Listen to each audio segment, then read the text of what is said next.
नीति के तहत लक्ष्य की बात कर रहे थे। तो इसमें लोकतंत्र के वास्तविक मूल्य जो है, जनता का शासन जनता के लिए जनता के द्वारा, उसके तहत इसकी व्यवस्था की गई है, ताकि हर व्यक्ति तक जो भी सहायता है सरकार की ओर से उस तक पहुंच सके। किसी के लिए भी सरकार के पास ना गिड़गिड़ाना पड़े, और ना ही ये हो कि सरकार अगर जिसे सत्ता मिल गई है तो वो सत्ताधीश हो गए हैं, राजा हो गए। ऐसा ना हो करके हर व्यक्ति को उसकी सहायता मिले। और सरकारी कार्यों में दक्षता के साथ जो भी नीतियां हो, सरकारी नीतियां हैं, उसको इतनी अच्छी तरह से नीचे तक उसका क्रियान्वयन किया जा सके, ताकि कहीं भी किसी प्रकार की भी कोई नैतिक या अनैतिक तरीके से उसमें कहीं भी कोई गुंजाइश ना रह सके। और देश में अपराधों को समाप्त कर शांति और सुख का वातावरण बनाना है। जीरो मतलब टॉलरेंस के साथ साथ हमें क्राइम को पूरी तरह से जड़ से मिटाना है। तो उसके लिए इसमें बाकायदा पूरा प्रैक्टिकल तरीके से, और अगर कहा जाए कि जो मॉडल तैयार किया गया है तो इम्प्लीमेंट करके देखा गया है छोटे तौर पे कि उसे कैसे किया जा सकता है। और देश में अपराधों को समाप्त कर सुख व्यवस्था का वातावरण, और साथ ही जवाबदेही और पारदर्शिता द्वारा संसाधनों का सहयोग। और इसमें वो चाहे नेता है, चाहे अधिकारी है, चाहे जनता है, सबकी भागीदारी तय होना बहुत जरूरी है। उनकी जवाबदेही बहुत जरूरी है, ताकि जो भी काम है उसके प्रति सबके लक्ष्य निर्धारित हो, और उस लक्ष्य के आधार पे उन लोगों की रेटिंग हो, पब्लिक रेटिंग हो, ताकि हर काम को और हर लक्ष्य को हम बखूबी दिखा सके। और साथ ही है देश की व्यवस्था के लिए एक नए ऐसे देश की जिसमें एक न्यू लीडरशिप हो, जिसमें एक नए नेतृत्व का भी हम पहल कर सके। और खास करके वो लोग जो पॉलिटिक्स में अभी नहीं है, या कहा जाए कि आज की जो राजनीति एक किस्म से ऐसा एक संक्रमण हो गया है कि दूसरों को नीचे उठाकर खुद को कैसे ऊपर करना है, तो हम इससे अलग रहना है। और इसमें खास तौर पे जो सिद्धांत है उसमें ये मुख्य सिद्धांत है कि किसी को भी कोई पद की उपेक्षा नहीं होगी। अमूमन राजनीति में सबसे ज्यादा इसी बात को लेकर के विवाद होते हैं कि उसमें सत्ता में अपने पद के प्रति लोगों की लालसा सामने आती है। तो इसमें यह साफ तौर पे कहा गया है कि पद को लेकर के कोई अपेक्षा ना रहे, और जय और पराजय के भाव से ऊपर ये ना हो कि हमें पीछे किया गया है या हमें आगे किया गया है, या वो जीत गया हार गया। इन सभी चीजों से ऊपर उठ करके कि देश को कैसे आगे ले जाना है, देश के प्रति हमारे जो भी कर्तव्य है उसको कैसे हमें निर्धारित करके उसे अमलेजामा पहनाना है, ये प्राथमिकता होगी। और विशुद्ध स्वार्थ परक दृष्टि से दूर, खास करके कुछ एक शब्द होता है कि क्रूअल सेल्फिश होना बुरी बात नहीं है, लेकिन सिर्फ मुझे ही हो, मेरा ही अच्छा हो, दूसरे का ना हो, इन चीजों से ऊपर उठना है। और हमने एक इसमें जो विशेष बात का उल्लेख किया है वो है कि दूसरों की आलोचना से दूर रहना है।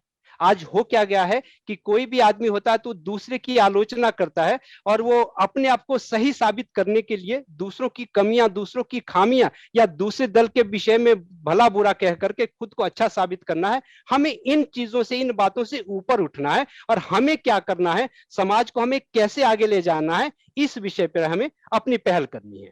जी एसपी साहब, एक छोटा सा वीडियो एक देख लेते हैं यहाँ पे कि हम अतीत को ना कोसते रहे लेकिन अभी क्या कर सकते हैं उस पर ध्यान दें। जी। देश राजा के लिए नहीं होता पुत्र, राजा देश के लिए होता है। और वो राजा कभी अपने देश के लिए शुभ नहीं होता पुत्र, जो अपने देश के आर्थिक और सामाजिक रोगों के लिए अपने अतीत को उत्तरदायी ठहराकर संतुष्ट हो जाए। यदि अतीत ने तुम्हें एक निर्बल आर्थिक और सामाजिक ढांचा दिया है तो उसे बदलो पुत्र, क्योंकि अतीत तो यूं भी वर्तमान की कसौटी पर कभी खरा नहीं उतर सकता। क्योंकि यदि अतीत स्वस्थ होता और उसमें देश को प्रगति के मार्ग की ओर ले जाने की शक्ति होती। हेलो सर, हमें आपकी आवाज नहीं सुन रही है।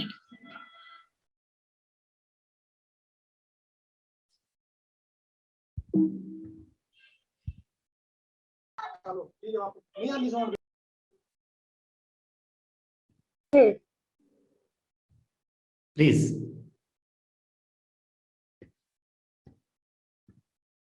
एसपी साहब, क्षमा चाहते हैं कुछ। हाँ जी सर, क्षमा चाहते हैं, कुछ लोगों को शायद इसका ऑडियो नहीं सुनाई दे रहा था। तो हम आगे चलते हैं कि लोक नीति में खास करके हमारा जो पार्टी का ध्येय है वो है कि एक ऐसा वातावरण हम बनाएं जहां पर लोगों को राजनीतिक और शारीरिक, सामाजिक, आर्थिक और आध्यात्मिक विकास संभव हो सके। क्योंकि अगर समुचित विकास नहीं है, संपूर्ण विकास नहीं है, तो कहीं ना कहीं खामी रह जाती है। तो पूरी तरह से हेलो सर, किस तरह सॉरी से हम सारी आपकी वॉइस को नहीं सुन पा रहे हैं। आप बीच में हम वो देख लेंगे। आप बीच में बोलना है तो आप उसमें चैट बॉक्स में लिख लीजिए, हम उसको एड्रेस कर लेंगे। कृपया बीच में मत रोकिएगा। धन्यवाद जी। अगर किसी को आवाज नहीं आ रही तो इसमें चैट बॉक्स है, तो कृपया उसमें अपनी बात को लिखें। तो हमारे लोकनीति दर्शन के तहत इसके साथ ये है कि व्यक्तिगत शौक या सनक जिसे हम कहते हैं, अधिकतर लोग राजनीति में इसलिए आते हैं कि मैं राजनीति में आऊंगा तो पैसा कमाऊंगा, मेरे पास सत्ता होगी, पावर होगी, अपने लोगों के काम करूंगा या एक अपना वर्चस्व दिखाऊंगा। तो इन सारी चीजों से ऊपर उठना है, क्योंकि जब हम इस परिवेश में आ रहे हैं तो सामाजिक तौर पे जो इस समय की जो व्यवस्था है उसको बदलना है। क्योंकि सत्ता परिवर्तन करने से कुछ नहीं होगा, व्यवस्था परिवर्तन मुख्य चीज होती है। तो व्यवस्था का परिवर्तन होना है। और किसी के पास भी अगर असीमित शक्तियां आ जाती हैं तो नो डाउट वो वहां पर मोनोपोली हो जाती है। तो इसमें किसी के पास असीमित शक्ति ना रहे, तो इसके लिए कोर वर्किंग कमेटी के साथ साथ एडवाइजरी कमेटी बनाई गई है, जो सारी चीजों को बनाएंगी। जितने भी कार्य प्रणाली होगी या काम करने की जो कार्य योजना होगा उसको वो बनाएंगे, और CWC जो कोर वर्किंग कमेटी है या जो सरकार है वो उसको इम्प्लीमेंट करेगी। तो इसके साथ साथ ही धन को उत्पन्न करने तथा उस पर संतुलन होना बहुत जरूरी है। क्योंकि किसी भी तरीके से धन को कमाना या धन का उपयोग करना, दोनों चीजें बहुत लाजमी है। आप धन कैसे कमा रहे हैं, उस धन को कमाने का तरीका क्या है, और उस धन से आप जो भोजन करते हैं उस पर भी उसका फर्क पड़ता है, उसका असर होता है। तो इसलिए सही तरीके से कमाया गया धन और सही खर्च किया गया धन समाज के, राष्ट्र के उत्थान में बहुत जरूरी होता है। और इसके साथ साथ ही महंगे शौक और खास करके जी और आधारभूत सुविधाओं के लिए उपलब्ध हो। इसका मतलब ये है कि आज ऐसा ना हो कि जो भी कुछ अच्छा है या समाज में कुछ बेहतर है कुछ चिन्हित लोगों के लिए हो, अपितु सब लोगों के लिए व्यवस्था ऐसी हो कि हर चीज वो छोटे से लेकर बड़ी है सबके सरल हो, सुगम हो, और सब लोग उसमें अपना जो भी जीवन का लक्ष्य है उसे निर्धारित करना है, उसके लिए पूरी तरह से उसे मौका मिल सके। तो ये निर्धारित करना बहुत जरूरी है। तो इन सभी चीजों के लिए कुछ मुख्य बिंदु हैं। नायर सर, किसी का माइक ऑन है और बीच में इंटरप्ट कर रहा है। थैंक यू नायर साहब। इन सारी चीजों के लिए जो मुख्य बिंदु तय किए गए हैं उसमें यह है कि नई सदी के लिए नई सोच के साथ नए नेतृत्व का हमें आगाज करना है, न्यू लीडरशिप पैदा करनी है, ताकि इन नए थॉट्स के साथ वो आगे आ सके। और खास करके वो लोग जो नॉन पॉलिटिकल बैकग्राउंड से है, तो सामाजिक क्षेत्र में जो काम कर रहे हैं, वो लोग आगे आए और देश को एक नई दिशा और एक नेतृत्व प्रदान करें। इसके साथ साथ क्या है कि आज हम 2021 में 2011 का जो डाटा है उसके हिसाब से हम लोग चल रहे हैं। तो और उस समय भी कैसे डाटा तैयार किया जाता है ये आप सभी जानते हैं। और आज के दौर में जिसके पास डाटा सबसे ज्यादा है वही सबसे ज्यादा ताकतवर है। अमेरिका है तो सबसे ज्यादा ताकतवर है, चाइना है सबको आंख दिखाता है, लेकिन हमारे यहाँ अभी भी 2021 में 2011 के हिसाब से काम होता है जो उस समय का डाटा है। तो इसमें लोक नीति के तहत शासकीय व्यवस्था में नवीनतम जितनी भी होगी नई टेक्नोलॉजी है वो अपने आप है, चाहे बाहर से लानी पड़े, लेकिन जो भी काम होंगे वो न्यू टेक्नोलॉजी के हिसाब से होते हैं। एक छोटा सा उदाहरण दे दूं मैं, पहले आप देखते थे कि रेड लाइट पे जाम लग जाता था, वहां पर पुलिस या गार्ड होता था तो सीटी और डंडे के साथ फिर भी नहीं रोक पाते थे। उसके बाद जहां जहां रेड लाइट्स लगी तो कुछ कम हो गए, और जैसे ही वहां सीसी कैमरे लग गए तो पूरी तरह से रुक गए, क्योंकि नई टेक्नोलॉजी है। लोगों को लगता है कि अगर हमने इन्हें कहीं भी तोड़ा तो उसका असर हमें डायरेक्ट और इनडायरेक्ट होना ही है। इसलिए नई टेक्निक का होना बहुत जरूरी है, और साथ ही तकनीक का समुचित उपयोग। टेक्निक आना और टेक्निक का होना तो जरूरी है ही, उसके साथ साथ उसका सही उपयोग होना बहुत जरूरी है, क्योंकि अगर उसका सही उपयोग नहीं हो पाया तो उसके दुष्परिणाम भी सामने आते हैं। तो इसलिए हमें उसका सही उपयोग करना है, ताकि हम देश को आगे लाने में अपनी विशेष सहभागिता उसमें दे सके, और लोगों की अधिकतम सहभागिता। आज होता क्या है कि जैसे ही चुनाव होते हैं या सरकार बनती है तो उसके बाद सरकार के पास असीमित अधिकार वो मान लेते हैं, और जो उन्हें करना है वही चीजें हो गई, क्योंकि आज के दौर में सरकार है तो अधिकार है, यही एक मुहावरा सामने आता है। लेकिन हमें लोगों के उसमें पब्लिक पार्टिसिपेशन बहुत जरूरी है। उसमें अगर लोगों की भागीदारी नहीं है तो कहीं ना कहीं लोगों के पीछे छूट जाता है और उसमें तंत्र सामने आ जाता है।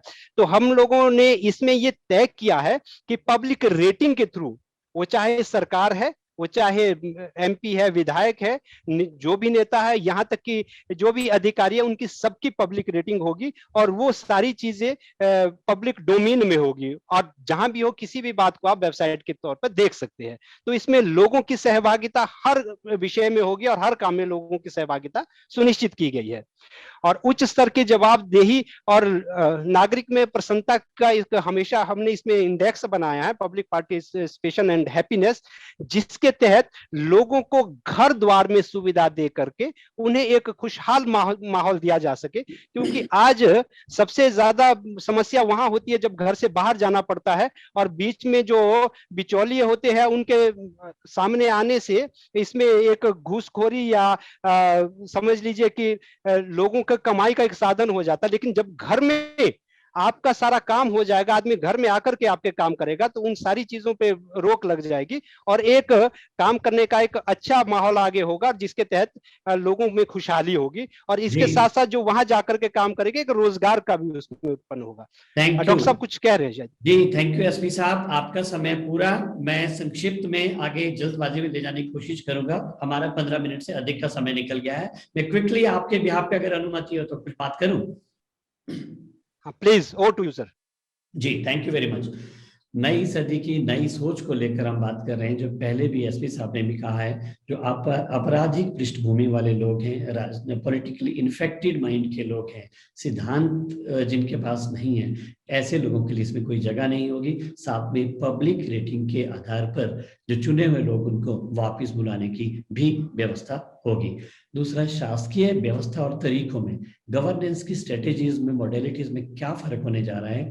नंबर 1, इलेक्टेड लोगों के लिए monthly and quarterly goal set किए जाएंगे, लक्ष्य निर्धारित किए जाएंगे, और हर महीने रिव्यू होगा कि काम कितना हुआ, नहीं हुआ है। और जो अभी पब्लिक रिप्रेजेंटेटिव्स के लिए आजीवन पेंशन की व्यवस्था है, अगर आप 1 घंटे के लिए एमएलए बन गए, एमपी बन गए, जीवन भर आपको पेंशन मिलती है, जबकि कुछ 60 साल में काम करने वाले लोगों को भी नहीं है।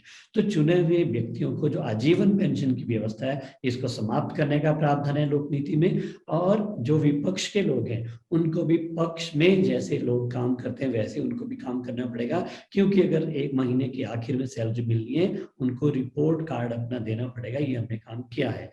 तो इसमें जो मंत्री हैं 1-1 साल के लिए बनेंगे, और अगर उनका जो उनके साथ एमएलएस भी एसोसिएटेड होंगे तो उनको रेटिंग के आधार पर बदला जा सकता है। मंत्रियों को भी 1 साल तक हो, दूसरे साल में दूसरा मंत्री कोई बनाया जा सकता है, ताकि माइंड में एक वो राजा वाले भाव पैदा ना हो जाए कि पब्लिक मनी के वजह से, पब्लिक मनी के बेस पे हम तो राजाशाही की व्यवस्था में जी रहे हैं। वो माहौल पैदा नहीं करने देना है। आम आदमी का पैसा है, वो तरीके से इस्तेमाल होना चाहिए, और एक सुधारात्मक दृष्टिकोण शासन में होना चाहिए। अगर किसी एप्लीकेशन में कहीं कोई गलती लगती है तो आपकी एप्लीकेशन रिजेक्ट नहीं होनी चाहिए।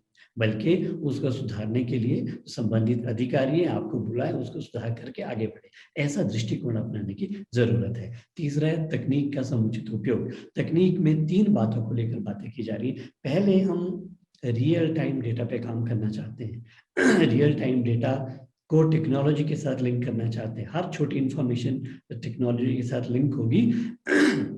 साथ में हम बात कर रहे हैं सिंगल मल्टीपर्पज इलेक्ट्रॉनिक कार्ड। एक ही कार्ड देश में होना चाहिए जो नागरिकता का प्रमाण भी देता हो।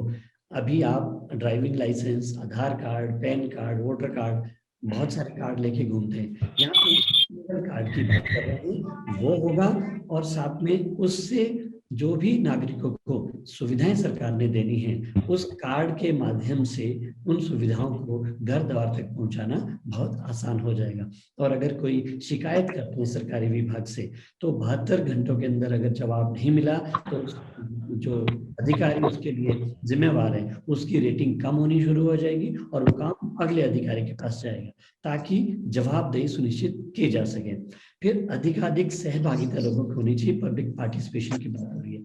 इलेक्शन के पहले 3 महीने के भीतर योजना पे काम होना चाहिए। पंचायत की, ब्लॉक की, डिस्ट्रिक्ट की, शहरों की पूरी योजना बने, पब्लिक प्लेटफॉर्म में रहे, लोग उसमें अपने विचार डाल सके। उसके हिसाब से चौथे महीने वो पास हो जाए और उसके बाद मंथली एक्शन प्लान के बाद काम उस पर शुरू हो जाए। और जो काम होना है, काम करने वाले जो लोग हैं, कंप्यूटर में उनका डेटा होगा कि किस आदमी ने कितना काम 1 महीने में करना है या 3 महीने में करना है, उसमें से कितना हुआ है, कितना नहीं हुआ है। उसके बेस पे सॉफ्टवेयर रेटिंग करेगा और साथ में लोग भी रेटिंग करेंगे, संस्थान की रेटिंग करेंगे, अधिकारियों की रेटिंग करेंगे, और जो काम किए हैं सरकार ने उनकी भी इवैल्यूएशन करेंगे, रेटिंग करेंगे। उसके बेस पे जो प्रिविलेजेस, पनिशमेंट एंड रिवार्ड्स देने उसके बेस पे दिए जाएंगे। एक अगली बात है नागरिक जवाबदेही व प्रसन्नता सूची। यहाँ पे क्योंकि सरकार जिम्मेवारी लेगी हर नागरिक की देखरेख की, हर जगह पहुंचने की, हर एक की मदद करने की, ताकि आदमी तरक्की कर सके, आगे बढ़ सके, कोई अनावश्यक दिक्कत उसके लिए ना हो। और इस के साथ सरकार लोगों से ये भी उम्मीद करेगी कि उनकी जवाबदेही हो, उनका एक रिस्पॉन्सिबल रीजनेबल बिहेवियर हो। हम गलत करके झंडे को जला के इसी देश में नहीं रह सकते। देश में रहना तो देश को सम्मान देना सीखना बहुत जरूरी है। इसके लिए एक नागरिक एक जवाबदेही अधिनियम भी लाया जाएगा। साथ में हर 200 व्यक्तियों पर 1 व्यक्ति को रोजगार देने का प्रारूप तैयार किया गया है, जिसके तहत अगर पूरे देश को देखें आप, करीब 75 लाख लोगों को रोजगार देने की पूरी व्यवस्था तैयार है, जिसके लिए सॉफ्टवेयर भी रेडी है आज की डेट में। और सभी व्यक्तियों के काम घर बैठे होंगे, कोई गवर्नमेंट ऑफिस के चक्कर नहीं काटेगा, और जब जाएगा नहीं, मिलेगा नहीं, तो किसी को घूस नहीं देनी पड़ेगी, तो करप्शन 0 हो जाएगा यहाँ पे। और साथ में टाइम बैंक की बात हो रही है यहाँ पे, जिसके पास समय है वो, इस पे हम अलग से डिटेल में कभी बात करेंगे टाइम बैंक को लेकर। अब अगर हम विषय वार परिकल्पना की बात करें कि जनरल विजन बाकी विषयों का क्या है, अभी जो हमने बात की वो गवर्नेंस को लेकर थी कि स्कूली शिक्षा 12वीं तक सबको फ्री, स्वास्थ्य सबको फ्री। अच्छा, क्योंकि शिक्षा और स्वास्थ्य 2 बुनियादी चीजें ऐसी हैं, अगर किसी समाज को ठीक से दे दी गई तो समाज और वो देश तरक्की करेगा। तो ये प्रावधान है। इसके अलावा कोई भी फ्री देश में नहीं होगा इन 2 व्यवस्थाओं के अलावा। अपराधों का शून्यकरण तकनीक के द्वारा, इसके लिए पूरा मसौदा रेडी है। क्राइम लेस सोसाइटी को हम कैसे बनाएं, ये सबसे बड़ा विषय रहेगा। रोटी कपड़ा मकान से कोई वंचित नहीं रहना चाहिए। जाति धर्म से ऊपर उठकर सभी को एक दृष्टि से देखा जाएगा, सभी नागरिक हैं देश के, इसके अलावा कुछ नहीं है, बल्कि सम्मानित नागरिक हैं। 2 बच्चों की नीति को लेकर देश में आना होगा कि 2 ही बच्चे हों, तीसरे पर कुछ पेनल्टीज एंड दूसरी बातें शुरू हो जाएंगी। और आरक्षण की देश में जरूरत नहीं पड़नी चाहिए आने वाले टाइम में, क्योंकि जब सरकार हर घर तक पहुंचेगी, हर व्यक्ति का जिम्मेवारी लेगी कि उसने आगे कैसे बढ़ना है, उसको प्रगति में साधक कैसे बनना है, सहयोगी कैसे बनना है सरकार ने, तो जब हर व्यक्ति तक पहुंचना है तो ये आरक्षण जैसी बातें इनकी जरूरत रहेगी नहीं। देश में कोई व्यक्ति भूखा, नंगा और बेघर नहीं रहेगा। ये सबसे प्रथम प्राथमिकता लोक नीति की होगी।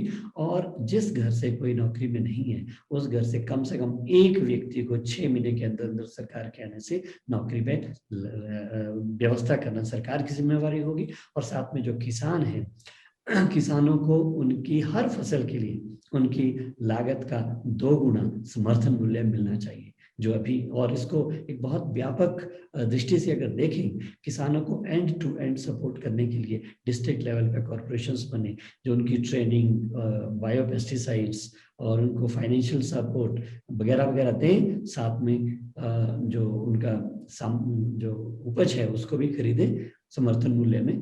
तो ऐसी एक व्यवस्था ऑलरेडी हो चुकी है। तो अब आगे क्या है? आगे पार्टी को लेकर अगर हम बात करें, राष्ट्रीय लोक नीति पार्टी की वेबसाइट है, उसमें एज वॉलंटियर जुड़ सकते हैं। सदस्यता अभियान 15 जून के बाद शुरू होने वाला है और उत्तर प्रदेश, उत्तराखंड, पंजाब, गोवा और मणिपुर ये कुछ ऐसे राज्य हैं जहां पे अगले 8-9 महीने के अंदर चुनाव होने हैं। वहां पे विचार किया जाएगा किन राज्यों में जो इलेक्शन लड़ने हैं। और साथ ही आप भी सभी लोग बताएं क्या नया होना चाहिए लोक नीति में। हमारी वेबसाइट में जाएं, समझें, नई बात कुछ है तो आप जरूर कहें, क्योंकि ये लोगों की पार्टी है, किसी एक व्यक्ति की पार्टी नहीं है। मैं चाहूंगा डॉक्टर चंद्रभूषण तिवारी जी अगर हैं उनको थोड़ा सुनना चाहेंगे 1 मिनट के अंदर। उसके बाद आज का जो विषय है महिला या नारी संवाद, नारी शक्ति संवाद है, उसकी ओर हम अगले वक्ता की ओर जाएंगे। क्विकली डॉक्टर चंद्रभूषण तिवारी जी अगर आप हैं तो क्विकली आप आए प्लीज। जी सर, हेलो। जी जी, हमारी आवाज जा रही सर? जी जी। आप कुछ एक कविता की 2 पंक्तियां पढ़ने वाले थे। जी जी जी, समय कम है प्लीज। जी बिल्कुल। वंदे भारत मातरम। दोस्तों, देश का कर्ज जो हरदम सवार रहता है, देश का कर्ज जो हरदम सवार रहता है, ये ऐसा फर्ज है जो सब पर उधार रहता है। हम ही थे विश्वगुरु, हम ही थे विश्वगुरु, आगे भी हम ही होंगे। हम ही थे विश्वगुरु, आगे भी हम ही होंगे। देख लो एकता और यहाँ प्यार रहता है। देश का कर्ज तो हरदम सवार रहता है। आगे पढ़ता हूँ सर। कोई दीवाना कह देगा, जब हम लोकनीति, राष्ट्रीय लोकनीति पार्टी का झंडा लेके चलेंगे तो लोग क्या कहेंगे, उस पर 2 लाइन है सर। कोई दीवाना कह देगा, कोई पागल समझ लेगा। कोई दीवाना कह देगा, कोई पागल समझ लेगा। मगर भारत की बेचैनी को हर एक शख्स समझेगा। मगर भारत की बेचैनी को हर एक शख्स समझेगा। अब वो दिन दूर तो बिल्कुल नहीं है ऐ मेरे यारो, वो दिन अब दूर तो बिल्कुल नहीं है ऐ मेरे यारो। हमारी लोकनीति का, हमारी लोकनीति का हर एक झंडा पकड़ लेगा। हमारी लोकनीति का हर एक झंडा पकड़ लेगा। वंदे भारत मातरम। तो सबसे बड़ी बात है जो हम सभी महिलाओं को बहुत अच्छी लगी, क्योंकि मैं अपने आप को आम महिलाओं में रख करके सोचती हूँ और आम महिलाओं में रख करके ही मैं देश की जो नीतियां हैं उसके विषय में बात करूंगी। मैं पेशे से वकील हूँ, लेकिन जो मेरी सोच है वो बिल्कुल एक आम औरत की, जो 70% महिला देश की हैं, वो किन हालातों का, चुनौतियों का सामना करती है, मैं उस पे ज्यादा फोकस करना चाहूंगी। सबसे पहली बात तो ये है कि मुझे बड़ी खुशी है और जिसकी मैं बधाई दूंगी हमारे सभी साथी सदस्य, मैं जिनको बोलूंगी हमारे सभी साथी कर्मयोगी जो लोक नीति पार्टी से जुड़ करके आज कार्य कर रहे हैं, मैं उनको बधाई देना चाहूंगी कि उन्होंने कितना दूर तक सोचा। आज भारतवर्ष में जब नारी स्वतंत्र जो है वो काफी पहले के मुकाबले नारी की स्वतंत्रता बहुत बढ़ चुकी है, कंडीशनल है, वो अलग बातें कि कुछ और चीजें भी हैं जिसको अभी मैं नहीं फोकस करूंगी। अभी मैं फोकस करूंगी ऐसी हजारों महिलाएं जो कभी कैरियर के कारण, तो कभी पारिवारिक जिम्मेदारी, तो कभी सामाजिक जिम्मेदारी के कारण अकेली रह रही है। और उनके अकेले रहने के कारण उनके हजारों इश्यूज ऐसे हो जाते हैं, ऐसी उनकी चुनौतियां होती हैं जिसको जब तक सिस्टम में एड्रेस ना किया जा सके, जब तक एंटायर सिस्टम उसको लेकर के कंसर्न ना हो, उन महिलाओं का जीना काफी मुश्किल हो जाता है। आप रिसेंट अगर सर्वे देखेंगे तो जो अब काम करने वाली महिलाएं हैं उनकी संख्या पहले के मुकाबले बहुत अधिक है। बहुत सी महिलाएं डिवोर्स के कारण यानी कि अनहैप्पी मैरिजेस के कारण अलग अकेली रह रही हैं। बहुत सी महिलाओं की जिम्मेदारियां कुछ ऐसी हैं कि वो नौकरी पोस्टिंग के कारण अकेली रहती हैं। तो इस ऐसी स्थिति में सबसे बड़ी बात ये होती है कि जो रूल ऑफ लॉ है वो महिला महसूस करे, वो महिला ऐसा महसूस करने चाहिए कि वो अकेली है लेकिन वो एक ऐसी स्टेट में रहती है, एक ऐसी दुनिया में रहती है जहां पर कानून उसकी रक्षा के लिए सदैव तत्पर है। आपने देखा ही है कि हमारे देश में आज स्त्रियों की सुरक्षा को लेकर के हजारों प्रश्न उठे हुए हैं और हम हजारों ऐसी चीजें, नकारात्मक चीजें रोज देखते हैं जिससे भय का वातावरण व्याप्त हो जाता है। तो ये बड़ी एक अच्छी चीज है जो लोक नीति ने अपनाई है। प्लीज स्क्रीन आगे बढ़ाएं। जो अल्प आय की जो विधवाएं हैं उनके जीवन यापन की पुनर्स्थापना की जो बात की लोक नीति ने, वो भी एक बहुत बेहतरीन बात है। क्योंकि आप देखें ऐसी महिलाएं जिनके बच्चे या तो उनको छोड़ चुके हैं या उनके बच्चे नहीं है, या उनके पति जो कि सारा जीवन कमा रहे थे और महिला सिर्फ घर गृहस्थी में उलझी हुई थी और वो अपना कोई स्वतंत्र करियर नहीं करी या शिक्षा नहीं ली, तो ऐसी महिलाओं के लिए, ऐसी विधवा एकल महिलाओं के लिए पुनर्स्थापन की बात की गई है, यानी कि उनका जीवन यापन की गारंटी हो, पुनर्वास और जल्दी तरीके हो, यानी कि उनकी भागीदारी सहभागिता सतत रूप से बनी रहे, वो समाज से अलग थलग ना उनको फेंका जाए, उन महिलाओं को पूरी तरह से मुख्य धारा में शामिल भी रखें और उनको एक ऐसे जीवन की अवसर प्रदान किया जाए जिसमें वो बहुत खुशहाल तो रहे, साथ में वो ये भी देखें कि वो किसी तरह की कोई उनकी सुरक्षा, उनके अधिकारों को लेके कोई प्रॉब्लम ना हो। जी मुझे स्क्रीन नहीं दिख रही है, मुझे स्क्रीन नहीं दिख रही है। एडमिन प्लीज स्क्रीन अपीयर करें, यहाँ पे मुझे स्क्रीन नहीं दिख पा रही है। बाकी लोग देख पा रहे हैं क्या? नायर साहब आप देख पा रहे हैं? हाँ जी हाँ जी सर जी दिखाई दे रहा मुझे भी। स्क्रीन है। परिवार में रहते हुए पत्नी को विवाह के तुरंत बाद पति की संपत्ति में उचित हिस्सा। जी आ गई है स्क्रीन। परिवार में रहते हुए पत्नी को विवाह के तुरंत बाद पति की संपत्ति में उचित हिस्सा। जी हाँ, ये बड़ी आवश्यक बात है, क्योंकि मुझे रात और दिन में जब महिलाओं के अधिकारों के लिए न्यायालय में लड़ाई लड़ती हूँ तो मैं देखती हूँ कि महिला लड़की शादी से पहले पिता के घर में जब होती है तो वहां पे उसको ये कहा जाता है कि तुम्हारा घर नहीं है, पति का घर, ससुराल तुम्हारा घर होगा। जब वो ससुराल में आती है तो उसको पता चलता है कि वहां पर भी उसका कोई अधिकार नहीं है, क्योंकि जो उसके एंटाइटलमेंट होते हैं संपत्ति पे वो नहीं रहते। कभी खुदा न खास्ता उसके पति की मृत्यु हो जाए। आज आप कोरोना में देखिए हजारों ऐसी पत्नियां, ऐसी माएं हैं जिनके पति की या कमाने वाले व्यक्ति की मृत्यु हो गई, तो उनको घर से बिल्कुल बुरी हालत में बाहर निकाला जा रहा है, उनका अधिकार पूरी तरह से छीना जा रहा है।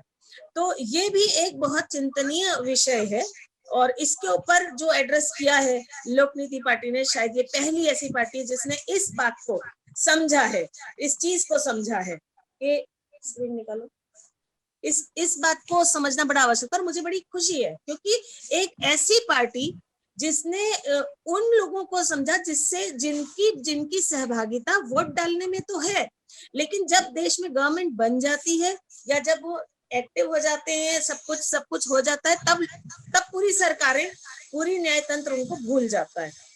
जी स्क्रीन गायब हो गई है फिर से, कृपया स्क्रीन को अपीयर कराएं। स्क्रीन फिर से जी अगली स्क्रीन आ गई। मुझे लगता आप तक पहुंचने में टाइम लग रहा है स्क्रीन का, ये ऑलरेडी नई स्क्रीन है। एलसी शर्मा जी मुझे बताएं नेक्स्ट पॉइंट। जी, बाल व महिला तस्करी को रियल टाइम डेटा टेक्नोलॉजी तकनीक द्वारा शून्य करना। Can you repeat it please, because I couldn't hear you properly. बाल व महिला तस्करी को रियल टाइम डाटा टेक्नोलॉजी तकनीक द्वारा शून्य करना। राइट, बिल्कुल। आज ग्लोबल समस्या है, हमारी हेल्पलाइन पे हम ऐसे रातों और दिन हजारों केस देखते हैं, ना सिर्फ अपने उत्तराखंड से बल्कि संपूर्ण भारत की बहुत सारी स्टेट से ऐसे केसेस हैं जहां पर महिला और बच्चों की तस्करी एक बीमारी बन चुकी है। गरीबी के कारण, परिवार के आपराधिक रूप से सक्रिय होने के कारण, और कभी कभी उनकी बालकों की और महिलाओं की, कम आयु की लड़कियों की, युवा महिलाओं की हमारे देश में भी हो रही है, बल्कि पूरे ग्लोब पे हो रही है। मैं कहना चाहूंगी कि एशिया में सबसे अधिक मानव तस्करी में महिला और बच्चे उसका शिकार बन रहे हैं। पहले सिर्फ लड़कियां आती थी, अब इस समय तो लड़के भी शिकार हो रहे हैं। अगर हमारी जो कानून व्यवस्था है, लॉ एनफोर्समेंट की जो हमारी सिस्टम जो है, अगर उसको चाक चौबस्त किया जाए तो हम इसको जीरो डाउन कर सकते हैं और विद जीरो टॉलरेंस कर सकते हैं। एक ऐसी व्यवस्था जहां पर हमें ये यकीन हो कि हर होने वाली FIR पूरी तरह से सत्य केस है, वैमनस्यता या द्वेष के कारण नहीं है, तो डेफिनेटली जो सचमुच मदद के हकदार हैं, परिवार जिनके बच्चे, जिनकी महिलाएं तस्करों के हाथ पड़ गई किसी कारणवश, हमें उसको भी रोकना है, क्योंकि उसकी संख्या एक बहुत बड़ी होगी और वो हमारे देश की छवि को भी, अंतरराष्ट्रीय जो हमारी कम्युनिटी है, इंटरनेशनल कम्युनिटी, वहां पे हमारे देश की छवि को बिगाड़ दिया जाता है। क्योंकि आप तो जानते हैं कि भारत को कभी कभी लोग रेप कंट्री कह के भी बुलाते हैं, और वो क्यों है? क्योंकि हमने महिलाओं और बच्चों पर होने वाले अपराध को नियंत्रण में तो करने की बात कानून में कर ली, लेकिन धरातल पे उसको कैसे इम्प्लीमेंट किया जाएगा, उसका क्रियान्वयन कैसे किया जाएगा, ये एक बहुत बड़ा मुद्दा है। मुझे लोक नीति पार्टी का जब मैनिफेस्टो देख रही हूँ तो उसमें जो उनका तरीका है, जो इस पार्टी का जो सोच है, कि जो उन्होंने अपना तरीका बताया है, मेरे ख्याल से भारत की जनता ऐसी किसी राजनीतिक पार्टी के लिए सचमुच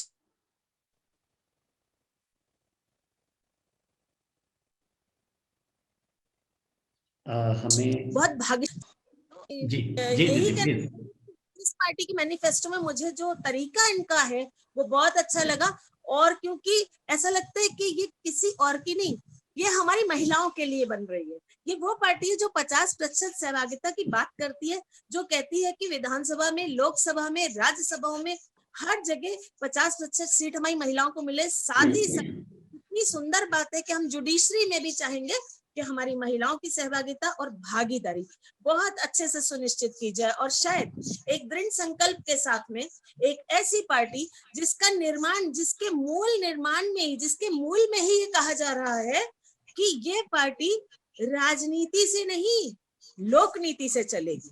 और लोक नीति से चलने का मतलब है कि हम उस राम राज्य की कल्पना कर रहे हैं जहां पर राजा और प्रजा दोनों के अधिकार एक बराबर है, जहां पे प्रजा राजा को बनाती है और प्रजा ही राजा को वापस प्रजा में बदल सकती है। यानी कि जहां पर राजा भी प्रजा का हिस्सा है, जहां पर प्रजा के हाथ में भी राजा जैसे अधिकार हैं। यहाँ पे कितनी सुंदर बात कही डॉक्टर शर्मा जी ने कि भाई अगर कोई परफॉर्म नहीं कर पा रहा है, कोई मंत्री या कोई अधिकारी अपने को दी गई जिम्मेदारी को यदि नहीं निभा पा रहा है और वो परिणाम भी नहीं दिखा पा रहा है, is not able to show the results, तो उसको हम इलेक्शन में पहले चुनेंगे, उसके बाद उसको वापस बुला सकते हैं। जी दीदी, अगला पॉइंट है महिला हिंसा से जुड़े मामले 45 दिनों के भीतर निपटाने की अनिवार्यता। जी, मुझे ये बहुत अच्छा लगा जब आपने ये बात को इसमें शामिल करा, सम्मिलित किया कि कोई भी अपराध होता है तो एक लड़की के ऊपर, चाहे वो दहेज हिंसा का अपराध हो, चाहे बलात्कार हो, सामूहिक बलात्कार का, यौन हिंसा, यौन शोषण, किसी भी तरह का यदि कुछ ऐसा अपराध होता है बच्चों और महिलाओं पे, तो वाकई उसमें एक टाइम लिमिट का होना बड़ा जरूरी है, एक समय सीमा। जुडिशरी, लोअर जुडिशरी से लेकर के हायर जुडिशरी, हाईएस्ट जुडिशरी तक समय सीमा का ध्यान रख लेना बहुत आवश्यक है, क्योंकि आज ऐसी स्थिति आ गई है कि कई महिलाएं अपने ऊपर हुए अपराध को कोर्ट तक नहीं ले जाती, क्योंकि उन्हें लगता है, और उन्हें लगता ही क्या, हम रोज देखते हैं 20-20 साल केस चल रहे हैं।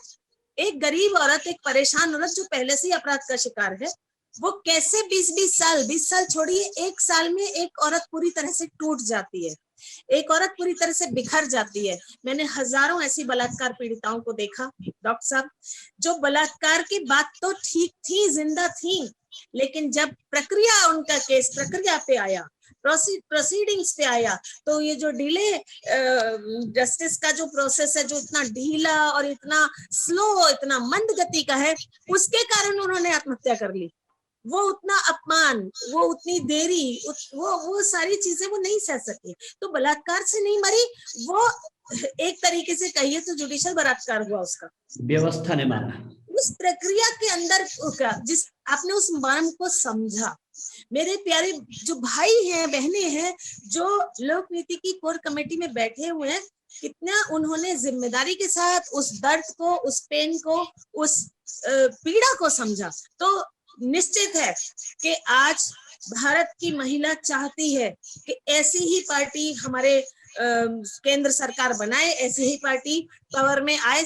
और कितनी सुंदर बात कही कि सत्ता में आने के लिए इलेक्शन ना लड़ा जाए, सेवा भाव से, राष्ट्र के सेवा, राष्ट्र के निर्माण के लिए जो लोग आगे आना चाहें, आपने उनको सम्मिलित किया है। इसके लिए मैं आपको बहुत सा साधुवाद देना चाहूंगी। अपने सभी प्यारे भाइयों, आपको मेरा साधुवाद। क्योंकि धन्यवाद, बहुत बहुत दीदी। अगला प्रश्न है, महिला हिंसा मामलों में न्यायिक प्रक्रिया कैमरे के साथ तथा घटनाओं के गवाह और जीवित बचे हुए व्यक्तियों को सरकारी सुरक्षा। बिल्कुल, देखिए कानून में ये ऑलरेडी जब निर्भया अमेंडमेंट्स हुए थे तो उसमें ये चीज डाली गई कि जब भी महिला का इस तरह का हो तो उसके बयान के समय में भी कैमरा रहना चाहिए। प्रोसीडिंग यानी कि कोर्ट की, न्यायालय की प्रक्रिया में भी close room under camera proceeding होनी चाहिए। लेकिन सत्य ये है कि लोअर जुडिशरी में, भारत के इतने सारे जिलों में मैंने कोर्ट्स में काम करा, जाती हूँ, केसेस के लिए जाती रहती हूँ, तो मैंने देखा कि वहां पे ऐसा कुछ भी नहीं है। साथ ही साथ आईपीसी 228 जैसा एक कानून बनाया जिसमें महिला की, ऐसी जो पीड़िता महिला है उसकी निजता की सुरक्षा की बात हुई थी, लेकिन उस कानून की धज्जी उड़ गई। वो तो बलात्कारी यूज कर रहे हैं कि महिला के साथ, अगर पीड़ित महिला के साथ कोई खड़ा है तो वकील से लेकर के, संस्था से लेकर के हर व्यक्ति को उस कानून से शिकार बना देते हैं। लोक नीति ने इस कानून पर रिसर्च करी और इस बात को बहुत अच्छे से समझा, और इसको समझने के बाद लोक नीति ने कितना सुंदर निर्णय लिया है कि अब जो ये चीजें होंगी उसको मॉनिटर किया जाएगा, उस पे अनुश्रवण समितियां रहेंगी जो इस चीज को देखेंगी कि ये जो कानून हमने बनाया या ये जो हमने तरीका बनाया, नियम बनाया, क्या इनका पालन हो रहा है, क्या इनकी अनुपालना 100% हो रही है, is it being complied 101%, and then only the responsibility, जो हमारी जिम्मेदारी की भावना है, जब तक पार्टियां, जो राजनीतिक दल जो सत्ता में आते हैं, वो सबसे पहले सत्ता पे काबिज होने के सपने हटाएं, तभी तो महिलाओं की रक्षा कर पाएंगे, तभी तो महिलाओं से संबंधित कानूनों को लागू कर पाएंगे। और यदि स्वयं लिप्त हो जाएंगे उसी लूट के कल्चर में तो आगे नहीं होगा। लेकिन मुझे इतनी खुशी है कि जो चेहरे लोक नीति पार्टी चुन करके लाया है, ये वो चेहरे हैं जिन्होंने आजीवन आदर्श अपना प्रस्तुत किया है, जिनका सामाजिक जीवन, घरेलू जीवन, व्यक्तिगत जीवन में कोई चीज छिपी हुई नहीं है। वो जैसे हैं वो घर में भी वैसे ही है, वो फील्ड में भी वैसे ही है, और वो अपने कार्य क्षेत्र में भी बिल्कुल वैसे ही है। उनकी दो सोचें नहीं है, दोहरी चीजें बात नहीं करते, वो एक सी बात करते हैं। जी, अगला है महिलाओं के स्वावलंबन तथा उद्यमिता के लिए विशेष कार्यक्रम। जी, जहां तक स्वावलंबन की बात है तो महिलाओं के लिए हजारों योजनाएं आज भी हैं, लेकिन लोक नीति ने एक बात बहुत अच्छी कही कि इन महिलाओं, जब महिला का विवाह होता है, नॉर्मली हम औसत आयु कहते हैं कि वो पढ़ने लिखने के बाद आजकल 25 वर्ष हम औसत आयु कह रहे हैं कि जो लड़की की शादी होती है, 30 वर्ष 35 वर्ष तक वो अपनी मातृत्व की जो उसके कर्तव्य हैं उनका पालन करती है, गृहस्थी को संभालती है, करती है। लेकिन स्वावलंबन की जहां बात आती है तो वहां पर अगर लड़की बहुत पढ़ी लिखी भी है तो जब तक उसकी घरेलू और मातृत्व की जिम्मेदारियां पूरी होती हैं तब तक वो सरकारी नौकरियों के लिए, कंपटीशंस के लिए, सिविल सर्विस एग्जाम्स के लिए ओवर एज हो चुकी होती है। स्वावलंबन हम तभी कह सकते हैं कि हर व्यक्ति बिजनेस नहीं कर सकता। आज ऐसी बहुत सी पढ़ी लिखी विद्वान महिलाएं हैं जो अपनी घर गृहस्थी, अपने मातृत्व की जिम्मेदारियों को गर्व के साथ निभाना और उसको प्रायोरिटी के साथ चूज भी करती है। लेकिन इसका मतलब ये नहीं कि उनके रास्ते बंद कर दिए जाएं। लोक नीति पार्टी ने ये बहुत अच्छी बात कही कि वो 45 ईयर्स तक जो है उनके लिए रास्ते खुले रहें, जिससे वो महिला अगर सिविल सर्विस का एग्जाम देना चाहती है और 10-15 वर्ष यदि वो अपने देश की सेवा करना चाहती है, तो उससे अच्छी बात क्या हो सकती है। धरती की आबादी का काबिलियत, धन, समय और श्रम वेस्ट हो जाता है, व्यर्थ नष्ट हो जाता है। काबिलियत और योग्यता, लियाकत घर में ही बैठी रह जाती है, जबकि वो दोनों जिम्मेदारी निभाने के योग्य है।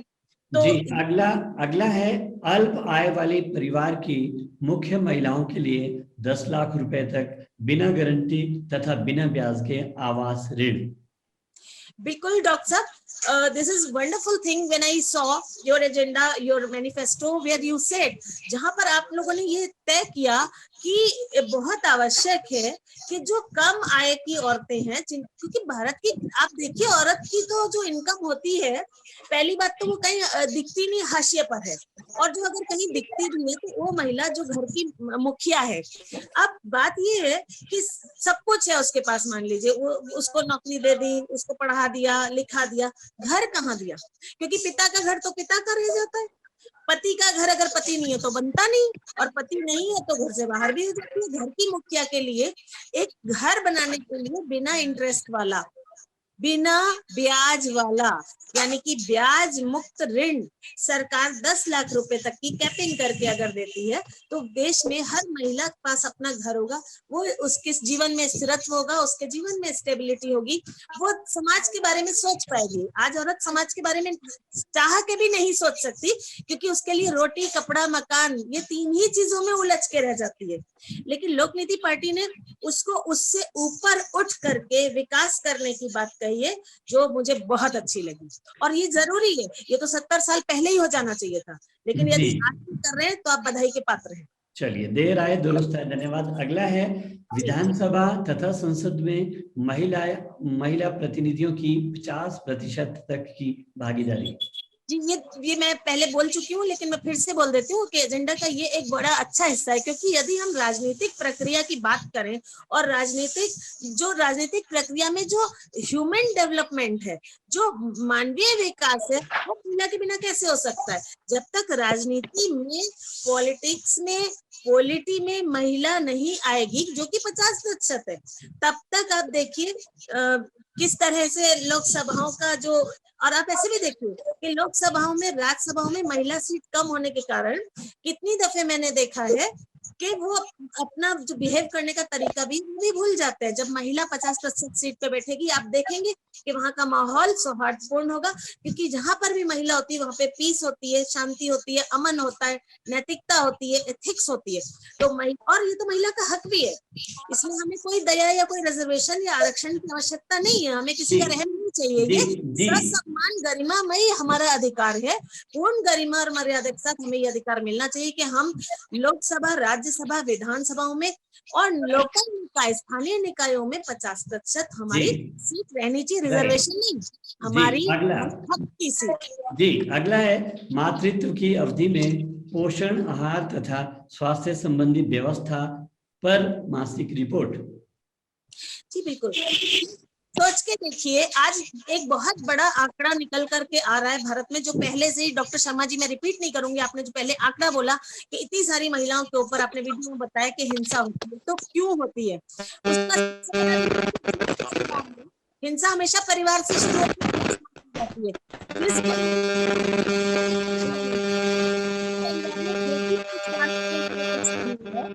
उस परिवार में हम कैसे कल्पना कर सकते हैं कि लड़की सुरक्षित रहेगी, और ऐसी इकाइयां जब समाज में हो जाती हैं तो समाज और ये बहुत अच्छा मुद्दा है, ये बहुत अच्छा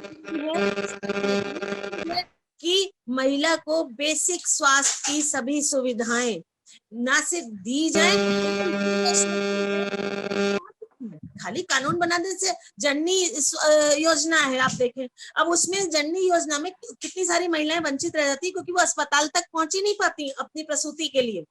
प्रसूति इंस्टीट्यूशनलाइज अगर है तो भी, और अगर नॉन इंस्टीट्यूशनलाइज प्रसूति हो रही है तो भी चाइल्ड बर्थ के समय, चाइल्ड कंसेप्शन के समय से, प्रेगनेंसी के, गर्भावस्था के समय से लेकर के गर्भ से बच्चे के बाहर आने के पश्चात भी 1.5 वर्ष तक महिला को जो केयर चाहिए होती है वो तभी होगी जब उसके लिए जी। स्वास्थ्य जी व्यवस्था उसके जी घर के करीब दी जाए। 10-10 बिल्कुल मील दूर सीएचसी बना दिए जाते हैं, 10-10 किलोमीटर पहाड़ में औरत चल के जा रही है, वो कहाँ स्वास्थ्य की सेवा ले पाएगी। तो घर के दरवाजे पे, on the right, her door step, इतनी हमारे पास आशा कार्यकर्तियां हैं, हमारे पास लाखों में, करोड़ों में हमारे पास में आंगनबाड़ी कार्यकर्तियां हैं। जी लोकनाथ जी ने कितनी सुंदर डिसीजन लिया कि हम उनको यूटिलाइज करेंगे। जी दीदी बहुत बहुत शुक्रिया आपके डिस्क्रिप्शन और सारी डेलिब्रेशंस के लिए। अभी समय को ध्यान में रखते हुए एक वीडियो में चला रहा हूं और ये 7 बजे क्योंकि हमारा सेशन ये कंक्लूड होना है, जो क्वेश्चन आंसर है, क्वेश्चन आंसर हम 7 बजे के बाद सेपरेटली उनके लेंगे, जिनके भी होंगे। वो सेशन दूसरा होगा हमारा। अभी हम फिलहाल एक वीडियो चला रहे हैं छोटा सा, जापान में बच्चों को लेकर क्या किया जा रहा है, क्या हम भी यहाँ पे कर लें, क्योंकि महिला और बच्चों से संबंधित जो विषय है बहुत इंपॉर्टेंट है आज की डेट में। छोटा सा वीडियो आपके लिए प्लीज। जरूर। This card stops for kids who want to cross the street, and as a way of saying thank you, watch what they do next. This is what you call respect. This might be a rare sight for most of the world, especially from children this age, but not in Japan. Here, even if they're in a hurry, they never forget to pay respect. Japanese kids are even polite to machines. And in the world where there is too much rudeness, Project Nightfall needs to investigate how the hell Japanese kids are different from the rest of the world. Well, first of all, while most schools teach only academic knowledge, in Japan, children are being also taught good manners. And it starts before they even reach school. How I brought up, or how my mother taught me what I was doing wrong, is usually to think of other people's feelings. They are taught how to be independent and have sense of responsibility by letting them go to their schools on their own every single day, no matter the age. I'm not kidding. In Japan, parents don't escort their kids to school. And once they reach the school, they are taught how not to be spoiled by serving their own food, doing their dishes, cleaning their mess. What's crazy about it is that it's so effective that in many Japanese schools there are no janitors. No janitors because the children are the janitors. And once that young kid is back home, politeness doesn't stop. Just look at this adorable little girl who offers her mother help by buying stuff from the store alone. And on the way to the store, she even knows exactly how to recycle trash. What a beautiful side of good manners, a result of a system and tradition that in Japan people practice for more than 60 years now. It's a culturally indoctrinated understanding that children are supposed to be independent by the time they start grade school, really. So that's age 6. It is no secret that our childhood has an impact on our adulthood. And that is exactly why adults in Japan are also ultra polite. Just look at these people patiently waiting for passengers to get off the train before they can enter. No catching in line, even on escalators. As someone who used to live in London, I really see this as an impressive thing. And remember how I showed you kids being janitors? Well, in one World Cup, the Japanese audience literally cleaned after the game. What you're looking at now is an amazing example of good manners taught from young age. Impressive good manners in a huge country. After all, Japan's population is 126 million people, and yet it's considered one of the most disciplined, organized, and cleanest countries. They also have one of the lowest crime rates in the world. And all of this is a proof that no one is born rude or aggressive. Most often, bad behavior is being taught at the level of home, at the level of school, and even at the level of the whole country. And so as we look at these children being so nice, as we look at these adults living in unity, acting so politely, I hope you can help me share this video to send an important message that if we want our children to grow into selfless, loving, kind, and responsible people that we can be proud of, it all starts with us. Please go ahead. Just start with the question answer. I would love to listen to. क्योंकि thank you brigadier Khanna ji and क्योंकि ये आज specifically महिलाओं के लिए है, तो मैं क्रम को तोड़ते हुए मैं जिन महिलाओं ने पहले प्रश्न पूछा मैं उनको मौका दूंगा। तो अगर महिमा सिंह जी हैं तो अपना प्रश्न रख सकते हैं। महिमा सिंह के बाद सौम्या मिश्रा जी हैं। अगर ये हैं तो आप अपना प्रश्न रख सकते हैं। सौम्या मिश्रा मैं देख रहा हूं कि है अभी ऑनलाइन। सौम्या जी आप अपना प्रश्न रख सकते हैं। आप अनम्यूट करें प्लीज और बोलें।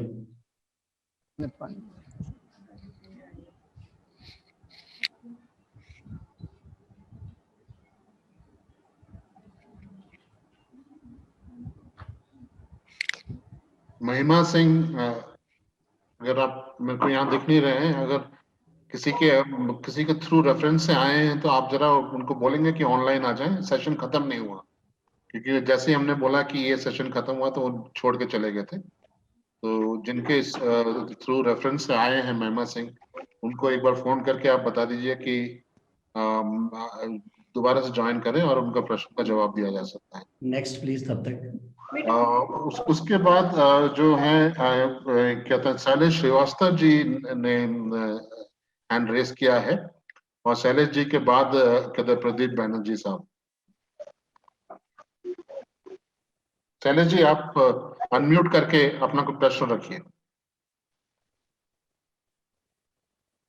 जी आपने जो कहा महिलाओं से ही प्रश्न लीजिए वो बेहतर है। देखिए जो बाकी अभी हमारे स्क्रीन पर महिलाओं का दिख रहा है उनमें से किसी से प्रश्न पूछिए प्लीज।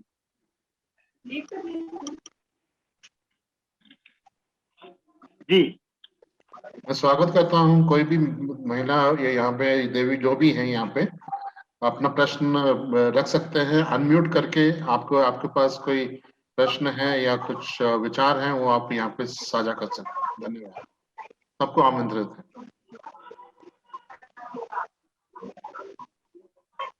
नायर साहब। जी प्रदीप जी। आसिमा राजपूत जी हैं। आसिमा राजपूत जी से मैं रिक्वेस्ट करता हूं कि अगर उन्होंने जितना सुना महिलाओं के बारे में, जो हमारी दीदी ने बोला बहुत अच्छी बातें कही, वो उससे संबंधित कोई प्रश्न हो आसिमा जी का तो आप काइंडली आप सामने आए और प्रश्न पूछे। आसिमा राजपूत जी।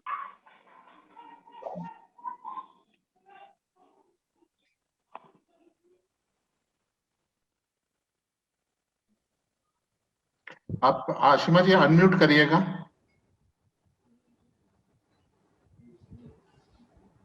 जी सर। जी आपकी आवाज सुनाई दे रही है। जी नमस्कार, सभी को मेरा प्रणाम। नमस्कार। एक्चुअली मैं हॉस्पिटल के अंदर हूँ अभी। My mother is admitted in IGMC Shimla. Okay. So मैंने पूरी आपकी वार्तालाप सुनी मैम की, बहुत ही अच्छा लगा सुन के, और खासकर महिलाओं के बारे में। अभी तो मैं अपना एक इंट्रो देना चाहूंगी। मैं इसमें पूरी तैयारी के साथ आऊंगी सर, बट अभी मैं सिर्फ इतना ही कहना चाहूंगी कि ये जो भी शुरुआत है ये बहुत अच्छी शुरुआत है सर, और इसे हम मिलके बहुत आगे तक ले जाएंगे। हर एक नारी के लिए, हर एक चाइल्ड्स के लिए, हर एक चीज के लिए ये बहुत ही अच्छी शुरुआत है। और thank you so much adding di Banerjee sir. But आज मैं पूरी तैयारी के साथ नहीं हूँ, I mean hospital. So really sorry ji. प्रणाम। प्रदीप जी, आई थिंक सौम्या मिश्रा जी हमारे साथ जुड़ गई हैं दोबारा, तो सौम्या जी अनम्यूट करके अपना प्रश्न रखिए। इस बीच आशिमा जी को ये कहना चाहेंगे कि आपकी माता जी जल्दी स्वस्थ हो, हम सभी लोग कामना करते हैं। जी सर जी, thank you so much, thank you so much, thank you so much जी, बहुत बहुत धन्यवाद आपका जी। प्रणाम। सौम्या जी अपना प्रश्न रखिए। सर नमस्ते। नमस्कार सर। मतलब जो ये लड़कियों के लिए हो रहा है ये बहुत अच्छी है जो आपने शुरू की है। इससे कई लड़कियों को आगे कुछ करने की प्रेरणा मिलेगी और वो अपने आप कुछ कर सकती हैं। तो सर ये जो योजनाएं हैं ये बहुत अच्छी हैं लड़कियों के लिए आगे, और वो सर मतलब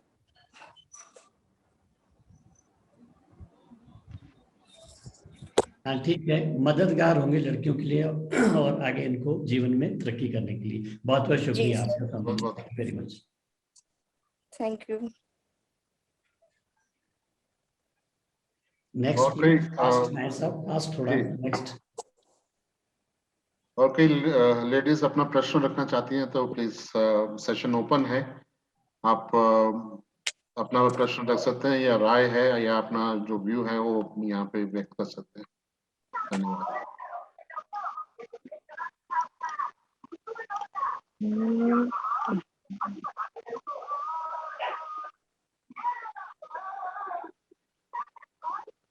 इंदु जी, आप कुछ कहना चाहते हैं?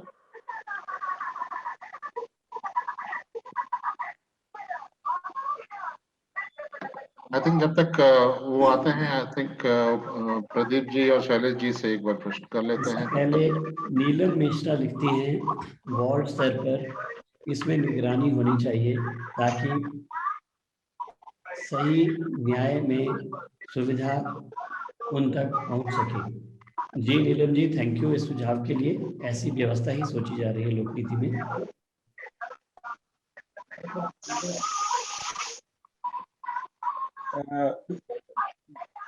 नायर साहब, क्या मैं शुरू करूं? जी हाँ। सभी को नमस्कार।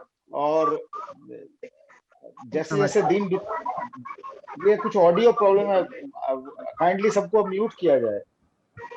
हम कोशिश कर रहे हैं, आप अपना प्रश्न रखिए सर। धन्यवाद।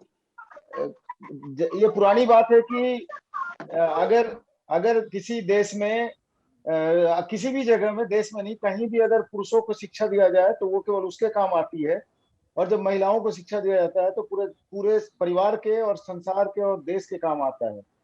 तो बहुत सारी राजनीतिक पार्टियां, हम शुरू से ये मैं वॉच कर रहा हूं कि हम कंपैरिजन में नहीं जाते हैं, लेकिन कंपैरिजन तो होना ही होता है। तो बोलने के लिए तो लोग बहुत कुछ बोल के जीत कर आ जाते हैं। उसके बाद जो आज के लोकसभा का कॉन्स्टिट्यूशन है या राज्यसभा का या बाकी राज्यों के विधानसभाओं का, तो it is a tell story that leave 50% of the entire strength of the house. शायद मुझे परसेंटेज में तो पता नहीं है, शायद 25% भी नहीं है बहुत से विधानसभाओं में और लोकसभा में भी। तो जी, आपका प्रश्न क्या है, आप जरा डायरेक्ट होके बताएंगे? धन्यवाद। हाँ, प्रश्न ये है कि जो ये बात पर जो स्ट्रॉन्ग पॉइंट क्या है वो मैं जानना चाहता हूं। और जो डॉक्टर एलसी शर्मा जी ने पहले भी कहा, आज भी कहा उन्होंने, कि प्रति 200 व्यक्तियों में अगर एक अपॉइंटमेंट, एक नौकरी दी जाए, चाहे प्राइवेट सेक्टर या पब्लिक सेक्टर में, तो पूरे देश में काफी नौकरियां दी जा सकती है। तो उन नौकरियों के प्लानिंग क्या है और वो किस किस लेवल में कैसे कैसे लोगों को नौकरियां दी जाएंगी, और उन नौकरियों में अगर महिलाओं की बात करें तो क्या वहां भी 50% महिलाओं का ध्यान रखा जाएगा? ये प्रश्न है आज का सीधा प्रश्न। वाह, बहुत अच्छा प्रश्न है। मुझे लगता है अगर अनुमति हो दीदी मैं इसका जवाब दूं।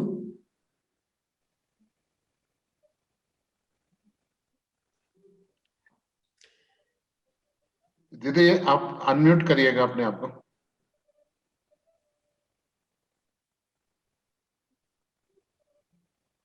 जी, एनीवे मैं बनर्जी साहब, बहुत सटीक प्रश्न है आपका। पहली बात तो ये कि उसका प्रारूप क्या है, 200 लोगों पर एक व्यक्ति को नौकरी देने का। देखिए उसका प्रारूप अगली बार कभी हम उसको स्क्रीन शेयर के माध्यम से डिटेल में भी बताएंगे। अभी मैं संक्षिप्त में बताता हूँ। एक मान लीजिए 2000 पॉपुलेशन का एक एरिया है, हम उसको एक छोटी सी ग्राम पंचायत मान के चलते हैं। कई कई ग्राम पंचायत में काफी बड़ी भी आबादी है। तो वहां पे लोगों को एजुकेशन में सपोर्ट चाहिए, उनकी एडमिशन में, स्कॉलरशिप के लिए इंस्टीट्यूशन आइडेंटिफाई करने में, उनको ट्यूटोरियल्स आइडेंटिफाई करने में, कॉम्पिटिटिव बुक्स चाहिए उनको, और कौन से इंस्टीट्यूशन से किस विषय में मास्टर्स हासिल करते हैं वो उनको इन्फॉर्मेशन चाहिए। कुछ उनको ऑनलाइन ट्यूशंस भी चाहिए होती है। एजुकेशन में बहुत सारी सपोर्ट की जरूरत है। दूसरा, एग्रीकल्चर में सपोर्ट की जरूरत फार्मर्स को है। खाद कहाँ से लाएं, ड्रिप इरिगेशन कहाँ से लाएं, ऑर्गेनिक सर्टिफिकेशन कैसे करें, ट्रीटेड सीड कहाँ से मिले। हेल्थ में भी इक्वली जरूरतें हैं गांव में। रेगुलर टेस्ट हो पीरियडिकली, घर से उनके सैंपल्स लिए जाएं, टेस्ट रिपोर्ट ऑनलाइन शेयर किए जाएं, डॉक्टर से टेलीमेडिसिन के माध्यम से कनेक्ट किया जाए। रोल्स हैं, बैंकिंग में रोल हैं, सोशल सिक्योरिटी में रोल हैं, रूरल प्रोड्यूस मार्केटिंग में रोल हैं, और एंटरप्रेन्योरशिप एंड बिजनेस डेवलपमेंट में रोल है। अलग अलग तरह की सपोर्ट की जरूरत लोगों को गांव में है। एक व्यक्ति को एक विधा में, एक विषय पर सपोर्ट करने के लिए अपॉइंट किया जा सकता है। 2000 लोगों पर 10 लोगों की कम से कम भर्ती हो सकती है।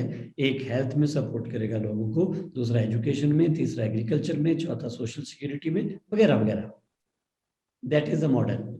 इस मॉडल में सर्विस एसोसिएट लेवल पे जो अपॉइंटमेंट्स है वो ग्राम पंचायत और वार्ड लेवल पे हो रही है। ब्लॉक लेवल पे और म्यूनिसिपल लेवल पे प्रोग्राम ऑफिसर की पोजीशंस होंगी।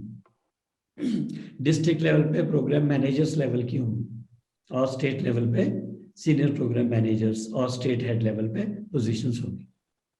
ये प्रारूप है।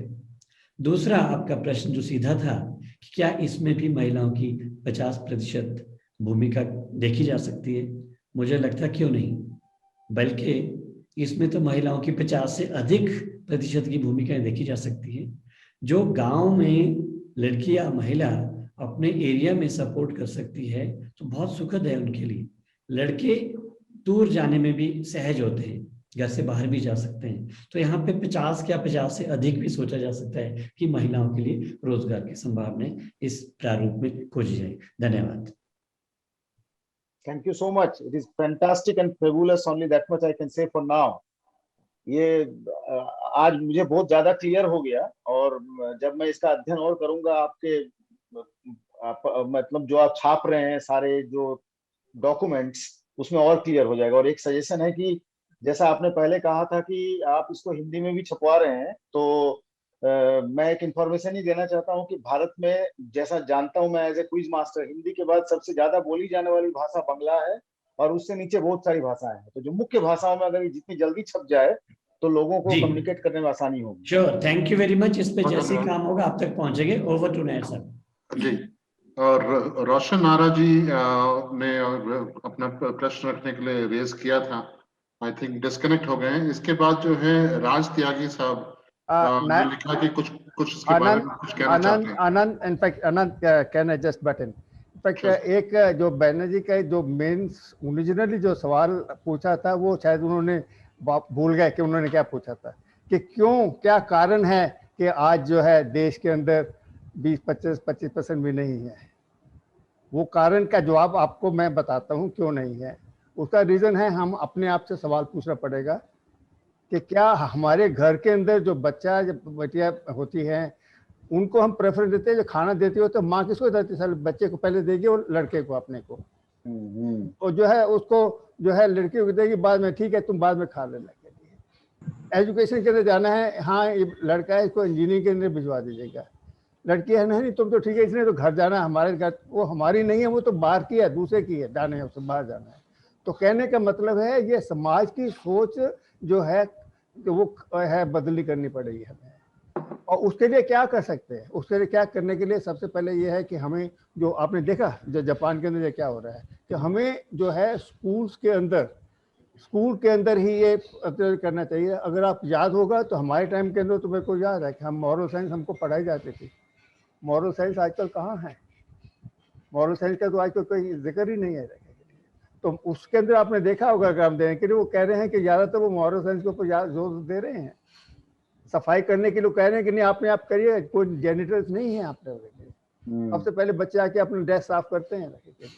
तो कहने का मतलब जो है, जो हमें सीख चाहिए वो है, हमें जो हमारे एजुकेशन सिस्टम्स के अंदर से निकल जाना है कि जो लड़का और लड़की के अंदर कोई डिफरेंस नहीं होना चाहिए। कुछ एक स्टेट्स के अंदर, कुछ एक एरिया के अंदर है, पर ये अभी शुरू हुआ है, बहुत आगे जाना है के लिए। और उसके लिए सिर्फ ये गवर्नमेंट के लिए हम नहीं कह सकते, ये गवर्नमेंट नहीं है, सभी अपना जो है, चाहे वो घर है, हमारा समाज है, हमारा जो स्टेट है, हमारे जो घर, सभी के ऊपर वो सोचने के लिए। और एजुकेशन सिस्टम हमें थोड़ा बदली करना पड़ेगा, bring in the moral science के लिए लड़कों को पढ़ाना पड़ेगा लेकिन के लिए कि क्यों उसने गलत काम करने से क्या क्या उससे नुकसान हो सकते हैं, क्यों वो बिगड़ जाते हैं, क्या उसको मतलब नुकसान होगा जब वो गलत काम करेगा। ये अगर स्कूल के अंदर से पढ़ाया जाएगा, घर के अंदर भी उसके लिए सोच दी जाएगी, तो आप देखेंगे कि अगली वाली, हम तो नहीं, अगली कम से कम अगली वाली जनरेशन के अंदर जो है ये डिफरेंस आएगा। ये difference between India and Japan इसी वजह से है क्योंकि वहाँ पर जो है लोग जो है अपने परिवार, स्कूल और स्टेट तो बिल्कुल लास्ट में आती है। सबसे पहले घर है, उसके बाद में स्कूल वगैरह है, फिर बाद में स्टेट में आती है। Over to you Anand. Thank you sir. Thank you very much. Thank you Pradeep ji. आपका प्रश्न हमेशा ही एक सोच को, नई सोच को लेके आता है। बहुत बहुत धन्यवाद। राज त्यागी साहब कुछ कहना चाहते थे, अपना कुछ वक्तव्य रखना चाहते थे, तो राज त्यागी जी अनम्यूट करिएगा और आप कुछ कहना चाहते हैं, बताइए।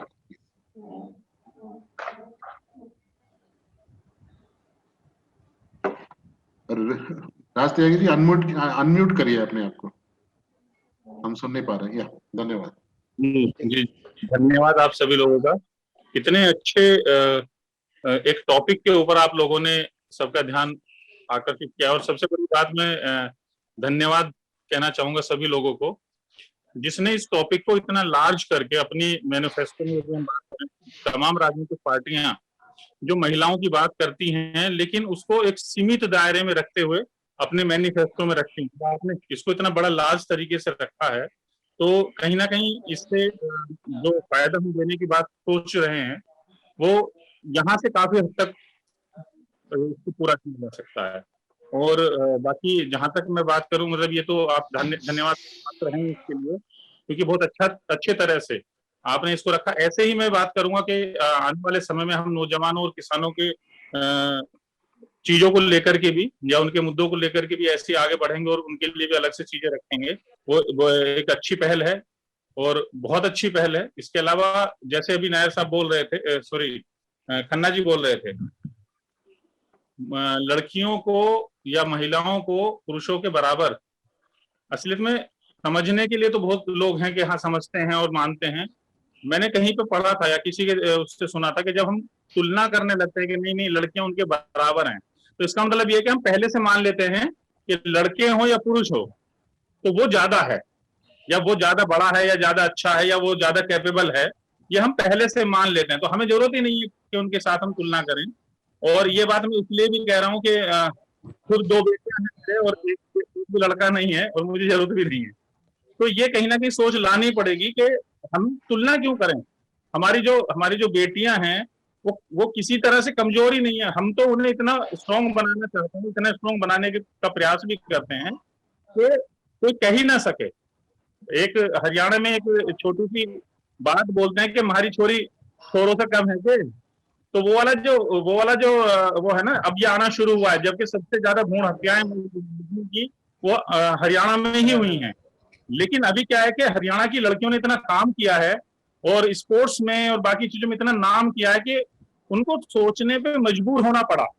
वहां की जो जनरेशन है वो सोचने पे मजबूर। और एक चीज और मैं यहाँ पे साथ साथ रख देना चाहता हूँ कि एक चीज और समझ लेना जरूरी है महिलाओं के लिए, स्पेशली महिलाओं से मैं रिक्वेस्ट करूंगा कि महिला मतलब जो लड़कियां हैं उनकी दुश्मन जो है वो जेंट्स नहीं है, महिलाएं ज्यादा वो हैं। क्योंकि मैं पश्चिम यूपी और हरियाणा के उस कल्चर से जुड़ा हूं जहां पर एक सास को अपनी बहू से बेटा चाहिए लेकिन ससुर को या उसके पति को नहीं चाहिए, सास को चाहिए। तो वो कहां से आती है इस सोच। तो मैं ये कहता हूं कि आप एक महिला होते हुए और एक लड़की के आने पर आपको दुख होता है या आप कहते हैं कि नहीं बेटा होना चाहिए बेटी, तो हमें यहाँ भी सोच बदलने की जरूरत है। हमें कहीं ना कहीं अपने परिवार में महिलाओं को भी इसके प्रति जागरूक करना पड़ेगा। उनको बोलना पड़ेगा कि महिला और लड़के में, मतलब लड़की और लड़के में कोई अंतर नहीं है। लड़कियां लड़कों से ज्यादा नाम रोशन कर सकती हैं आपका लड़के के मुकाबले, ये मैंने देखा है और होता भी है। अब आप देखिए तमाम चीजों में अगर देखेंगे तो लड़कियां बढ़ चढ़ के उन चीजों में हिस्सा ले रही हैं और वहां अपना नाम कर पा रही हैं। और मैं आज से नहीं, पिछले 10-20 साल का आप रिजल्ट उठा के देखिए, एजुकेशन सिस्टम में अगर आप जाएंगे तो हमेशा से बोर्ड का रिजल्ट, क्योंकि बोर्ड का ही रिजल्ट ऐसा होता है जो सबके सामने आता है, बोर्ड के रिजल्ट में हमेशा से लड़कियां लड़कों से अव्वल रही हैं। तो हम कहीं से उनको कमजोर समझने का प्रयास ना करें। हाँ, ये है कि हमारे देश की जो भावना है, मतलब जो पुरुष प्रधान देश है, जो मानसिकता है, उसने कहीं ना कहीं उनको छोटा बनाने का प्रयास किया है, लेकिन ऐसा है नहीं। इतिहास उठा के देखिए, जब भी किसी हमारे यहाँ देवी देवताओं के जब नाम लिए जाते हैं तो पहले देवी का नाम आता है, उसके बाद उनके साथ जुड़े हुए देवता का नाम आता है, यानी कि महिला पहले, बाद में पुरुष। तो बस मैं यही कहना चाहूंगा कि बड़ी अच्छी सोच के साथ आप लोगों ने शुरुआत की है और बड़ा अच्छा टॉपिक आपने आज महिलाओं के विषय पे रखा। बहुत बहुत धन्यवाद। बहुत बहुत धन्यवाद राज त्यागी जी, आप बड़ा अच्छा लगा आपसे सुनकर। अब मैं सीधे जाता हूँ नीलम मिश्रा जी के पास। नीलम जी, आप अपना प्रश्न रखिए और उसके बाद आशा वर्मा जी हैं, उनका प्रश्न लेंगे। नमस्कार सर, मैं नीलम मिश्रा हूँ। नमस्कार। बहुत सबसे पहले तो मैं आप लोगों का बहुत बहुत धन्यवाद करना चाहती हूँ कि महिलाओं को इतने बड़े स्तर पे आप लोगों ने इस मुद्दे को लेकर के चर्चा किया, जिससे ज्ञान तो हमारा बढ़ा ही और साथ ही लोगों को बहुत सारी नई टॉपिक पर सोचने के लिए भी मजबूर किया है। तो सर मैं ये जानना चाहती हूँ कि हमारा वैसे कानून तो हर एक तरह से बना हुआ है सुरक्षा को लेकर के, महिलाओं को वर्क प्लेस पे जो चीजें होती हैं और इस तरह की, लेकिन हम लोग क्या अलग करेंगे ताकि महिलाएं, जैसे कानून तो पहले से बना हुआ है, लेकिन हम लोग किस तरह से अलग इस चीज को लेकर चलेंगे ताकि ये चीज सुनिश्चित हो पाए कि महिलाएं जो बाहर निकलती है घर से वो सुरक्षित हैं और सुरक्षित रहेंगी।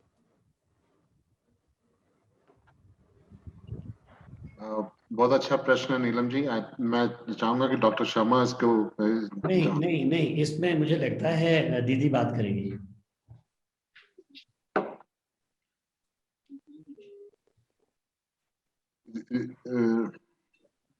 आई थिंक दीदी ने अपना वीडियो ऑफ कर दिया है।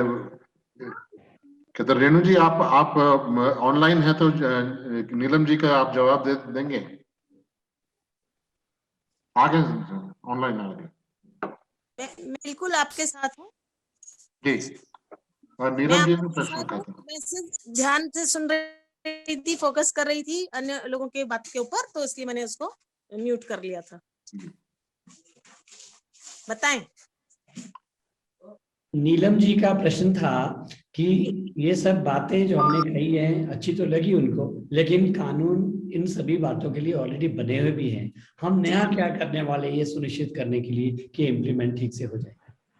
नीलम बहन, आपका सवाल बहुत अच्छा है, क्योंकि वकील होने के नाते और जुडिशरी में 30 साल से दोनों अपनी सेवाएं देने के नाते मैं एक बात गारंटी से कह सकती हूँ कि बहुत कुछ डिफरेंट इसमें देखिए, बिल्कुल अलग हटके बात है। हमारे पास बने हुए कानून हैं, लेकिन धरातल पे उनका इम्प्लीमेंटेशन, उनका धरातल पे कार्यान्वयन और उसके प्रति जिम्मेदारी, यहाँ फर्क क्या है? कानून तो 70 सालों से है और हर साल नए कानून बन के आ जाते हैं महिलाओं के लिए, इसके लिए, उसके लिए, लेकिन कहाँ पे आके गाड़ी अटकती है वो ये एक कि उस कानून को लागू करने वाले बहुत कमजोर हैं, ठीक है, और कहीं पर फेलियर, कहीं कहीं पर हमने देखा है कि पूर्ण रूपेण असफल हो गए हैं। उस आज लोकनीति क्या कह रही है? लोकनीति ये कह रही है कि जब कानून बन चुका और महिला की पहुंच अगर वहां तक नहीं तो कानून बेकार है। यहाँ पे लोकनीति का कहना है कि हम कानून जो बने हुए हैं और जो बन के आएंगे, खास तौर से महिला की कानून की सीधी पहुंच, यानी कि women has got direct access upon law and upon all kind of criminal justice system. जो जस्टिस सिस्टम है उस पर औरत की सीधी पहुंच कहाँ है? ये तो नीलम जी आप भी मानेंगे कि आज भी अगर एक मोबाइल खो जाता है और या कोई छोटी मोटी चोरी हो जाती है तो हम औरतें थाने पे जाकर रिपोर्ट लिखाने से पहली बात तो डरते हैं। पहले तो कहते कोई पुरुष हमारे साथ चल ले, कोई महिला हमारे साथ चल ले, हम अकेले जाना नहीं चाहते। सड़क के ऊपर एक्सीडेंट हो जाए, हम पुलिस के संग में बात करते डरते हैं। आम औरत की ये स्थिति है। हर औरत तो वकील नहीं है, हर औरत समाज सामाजिक कार्यकर्त्री या एक्टिविस्ट भी नहीं है, एक आम औरत की बात कर रही हूँ। लोक नीति एक ऐसे सिस्टम, एक ऐसी व्यवस्था की बात कर रहा है जहां पर कानून तक यदि औरत नहीं पहुंची तो लोक नीति 10 कदम आगे जाके बात कर रहे हैं। ध्यान दीजिएगा, लोक नीति का कहना है कि कानून महिला तक पहुंचेगा। आज अगर नीति, देश के अंतिम गांव नीति में बैठी हुई किसी महिला के ऊपर अगर हिंसा हो रही है तो वो उतर के देहरादून नहीं आ सकती। वो वहां बद्रीनाथ के ऊपर बैठी हुई महिला, किसान महिला के साथ अगर कुछ दबंग लोग दबंगई कर रहे हैं तो वहां पे बैठ करके उसको न्याय मिले, हम ये सुनिश्चित करने की बात कर रहे हैं। यानी कि हर महिला की सीधी पहुंच कानून तक और हर महिला तक प्रभावी पहुंच कानून की। आप, मेरे ख्याल से मैंने आपके सवाल का दुरुस्त जवाब दिया है। लोक नीति कहती है कि हम प्रभावी तौर पे, लोक नीति says that we are going to do effective outreach to every women, every single women. हर महिला तक हमारी सीधी पहुंच होगी और हर महिला यदि हम तक पहुंचना चाहे, यानी कि न्याय तक यदि पहुंचना चाहती है, उसकी पहुंच होगी। शायद मैंने जवाब दे दिया है डॉक्टर साहब, प्लीज। जी जी दीदी, थैंक यू वेरी मच। मैं ऐड करना चाहूंगा आपके जवाब को, थोड़ा और इलेबोरेट करने की कोशिश करता हूँ। पहली बात तो ये है कि एक एग्जाम्पल है, मान लीजिए FIR लॉन्च करनी है। FIR लॉन्च करने के लिए किसी को पुलिस स्टेशन नहीं जाना पड़ेगा, पहली बात, घर से बैठ के करना है सब। नंबर 2, खुद नहीं कर सकते हैं। अभी हम हर कस्बे में, हर गांव पंचायत में 10 लोगों को एम्प्लॉयमेंट देने की बात कर रहे हैं और उनका काम होगा कि लोगों की जो भी समस्या है उनको एड्रेस करना। अगर FIR में नहीं भी कर पाता हूं तो मेरे लिए उन 10 में से एक आदमी ऐसा भी है जो मुझे कानूनी सहायता भी देगा, तो मेरे लिए FIR घर में कर लेगा, पहली बात। दूसरा, जो जिम्मेवार अधिकारी है एक्शन लेने के लिए, FIR के बाद टाइमली इन्वेस्टिगेशन हुई, टाइमली प्रोसीडिंग कोर्ट तक पहुंची या जो भी कुछ करना था उसमें, तो उनकी अकाउंटेबिलिटी की हम बात करें, उनकी पब्लिक रेटिंग की हम बात करें। अगर FIR को अगर इन्वेस्टिगेशन करने में 15 दिन से ज्यादा समय लगता है मान लीजिए, तो उनकी रेटिंग कम होनी शुरू हो जाएगी और आप भी उनकी रेटिंग कर पाएंगी, क्योंकि आपके साथ उनका तालमेल, व्यवहार, फैसिलिटेशन सपोर्ट कैसी रही, उसके बेस पे आप भी उनको रेट कर पाएंगे। और जिनकी रेटिंग कम आती है, इसका मतलब यह है उनकी उल्टी इन्वेस्टिगेशन दूसरी एजेंसी शुरू कर देगी कि गलत क्यों है। यहाँ पे नागरिक को, हर एक को कहीं पे भी अगर कहीं असंतोष गवर्नमेंट मशीनरी से मिलता है, दिखता है, तो जो जिम्मेवार अधिकारी है उनकी फिर जवाबदेही निश्चित हो जाती है। यही चीजें जो हमें अलग कर रही है व्यवस्था से। नीलम जी, मुझे लगता है दोनों ने जो हमने कोशिश की है आपको आंसर करने की, आप इससे संतुष्ट हैं या कुछ और है? जी जी सर, और अच्छा भी लग रहा है जो इतना अच्छा स्ट्रेटजी बनाया है आप लोगों ने। जी, थैंक यू वेरी मच। अगले प्रश्न please. Neelam ji, thank you. And Renu दीदी एंड डॉक्टर शर्मा, आपने जवाब दिया, संतुष्ट हुए हैं नीलम जी और एक विश्वास के साथ हमारे साथ जुड़े हुए हैं। अगला प्रश्न जो है वो आशा वर्मा जी का है। आशा वर्मा जी, आप अपने आप को अनम्यूट करके प्रश्न पूछ सकते हैं। Good evening sir, good evening all of you. Sir, ये मैंने जो सुना लोक नीति के बारे में, लोक नीति पार्टी जो जितने भी इम्प्लीमेंट करना चाहती है, तो सर सब बहुत अच्छे हैं और काफी हद तक ये सभी बोलते हैं कि औरतों को ऐसा करना है या कुछ भी रोजगार देना है, लेकिन हम इस चीज को कहाँ तक कर सकते हैं? मतलब जैसे नारी शक्ति का है, मेरा मानना ये है कि नारी अगर कोशिश भी करती है, पढ़ जाए, लिख जाए, लेकिन अगर जब तक वो आत्मनिर्भर नहीं बन पाएगी तब तक वो अपने आप को मतलब बचा नहीं पाएगी किसी भी चीज से, चाहे वो घरेलू हिंसा है या कोई भी और चीजें हैं। और बोलने को तो ये बातें एक सर ने भी बोली थी कि इसमें ज्यादातर डोमिनेट जो है एक वुमन ही वुमन को करती है। सर, अगर एक वुमन को डोमिनेट कर रही है तो साथ में जो पुरुष है, एक पार्ट ऑफ फैमिली तो पुरुष भी होते हैं, तो वो क्या गलत और सही का आंकलन नहीं कर सकते? I think so sir. तो कुछ डीपली अगर इस पे कुछ डिस्कशन हो कि मतलब मैं देख रही हूँ ना सर कि ये जो जितना भी है ऑल इंडिया लेवल पे या कहीं भी है तो वुमेन ज्यादा हरासमेंट होती है। Can I take up this answer, please? Didi, all questions are for you only, please. Okay.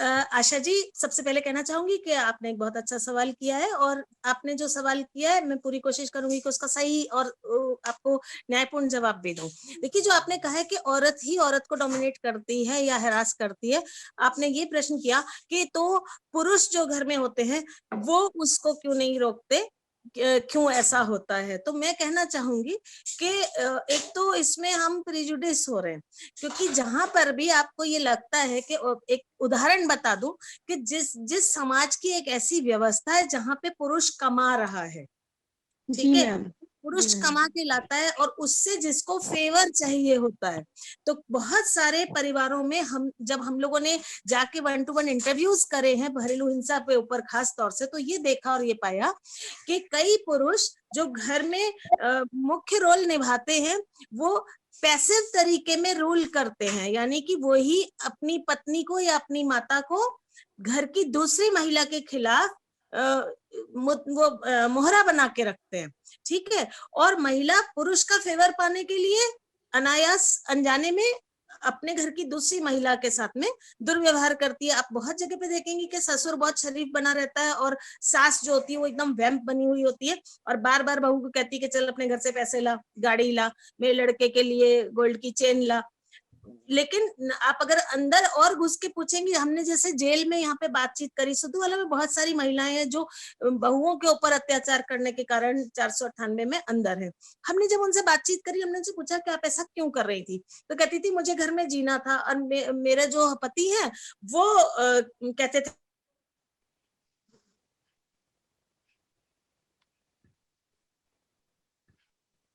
कि पूछ उससे, बोल उससे, ये समझ होगी। ये सोच लेना कि औरत औरत की दुश्मन है, ये अपने आप में एक बहुत बड़ी दुर्भावना साबित होगी आने वाले समय में। इस तरह का प्रिजुडिस जो है ये भी एक तरीका है औरत को औरत के खिलाफ यूज करने का।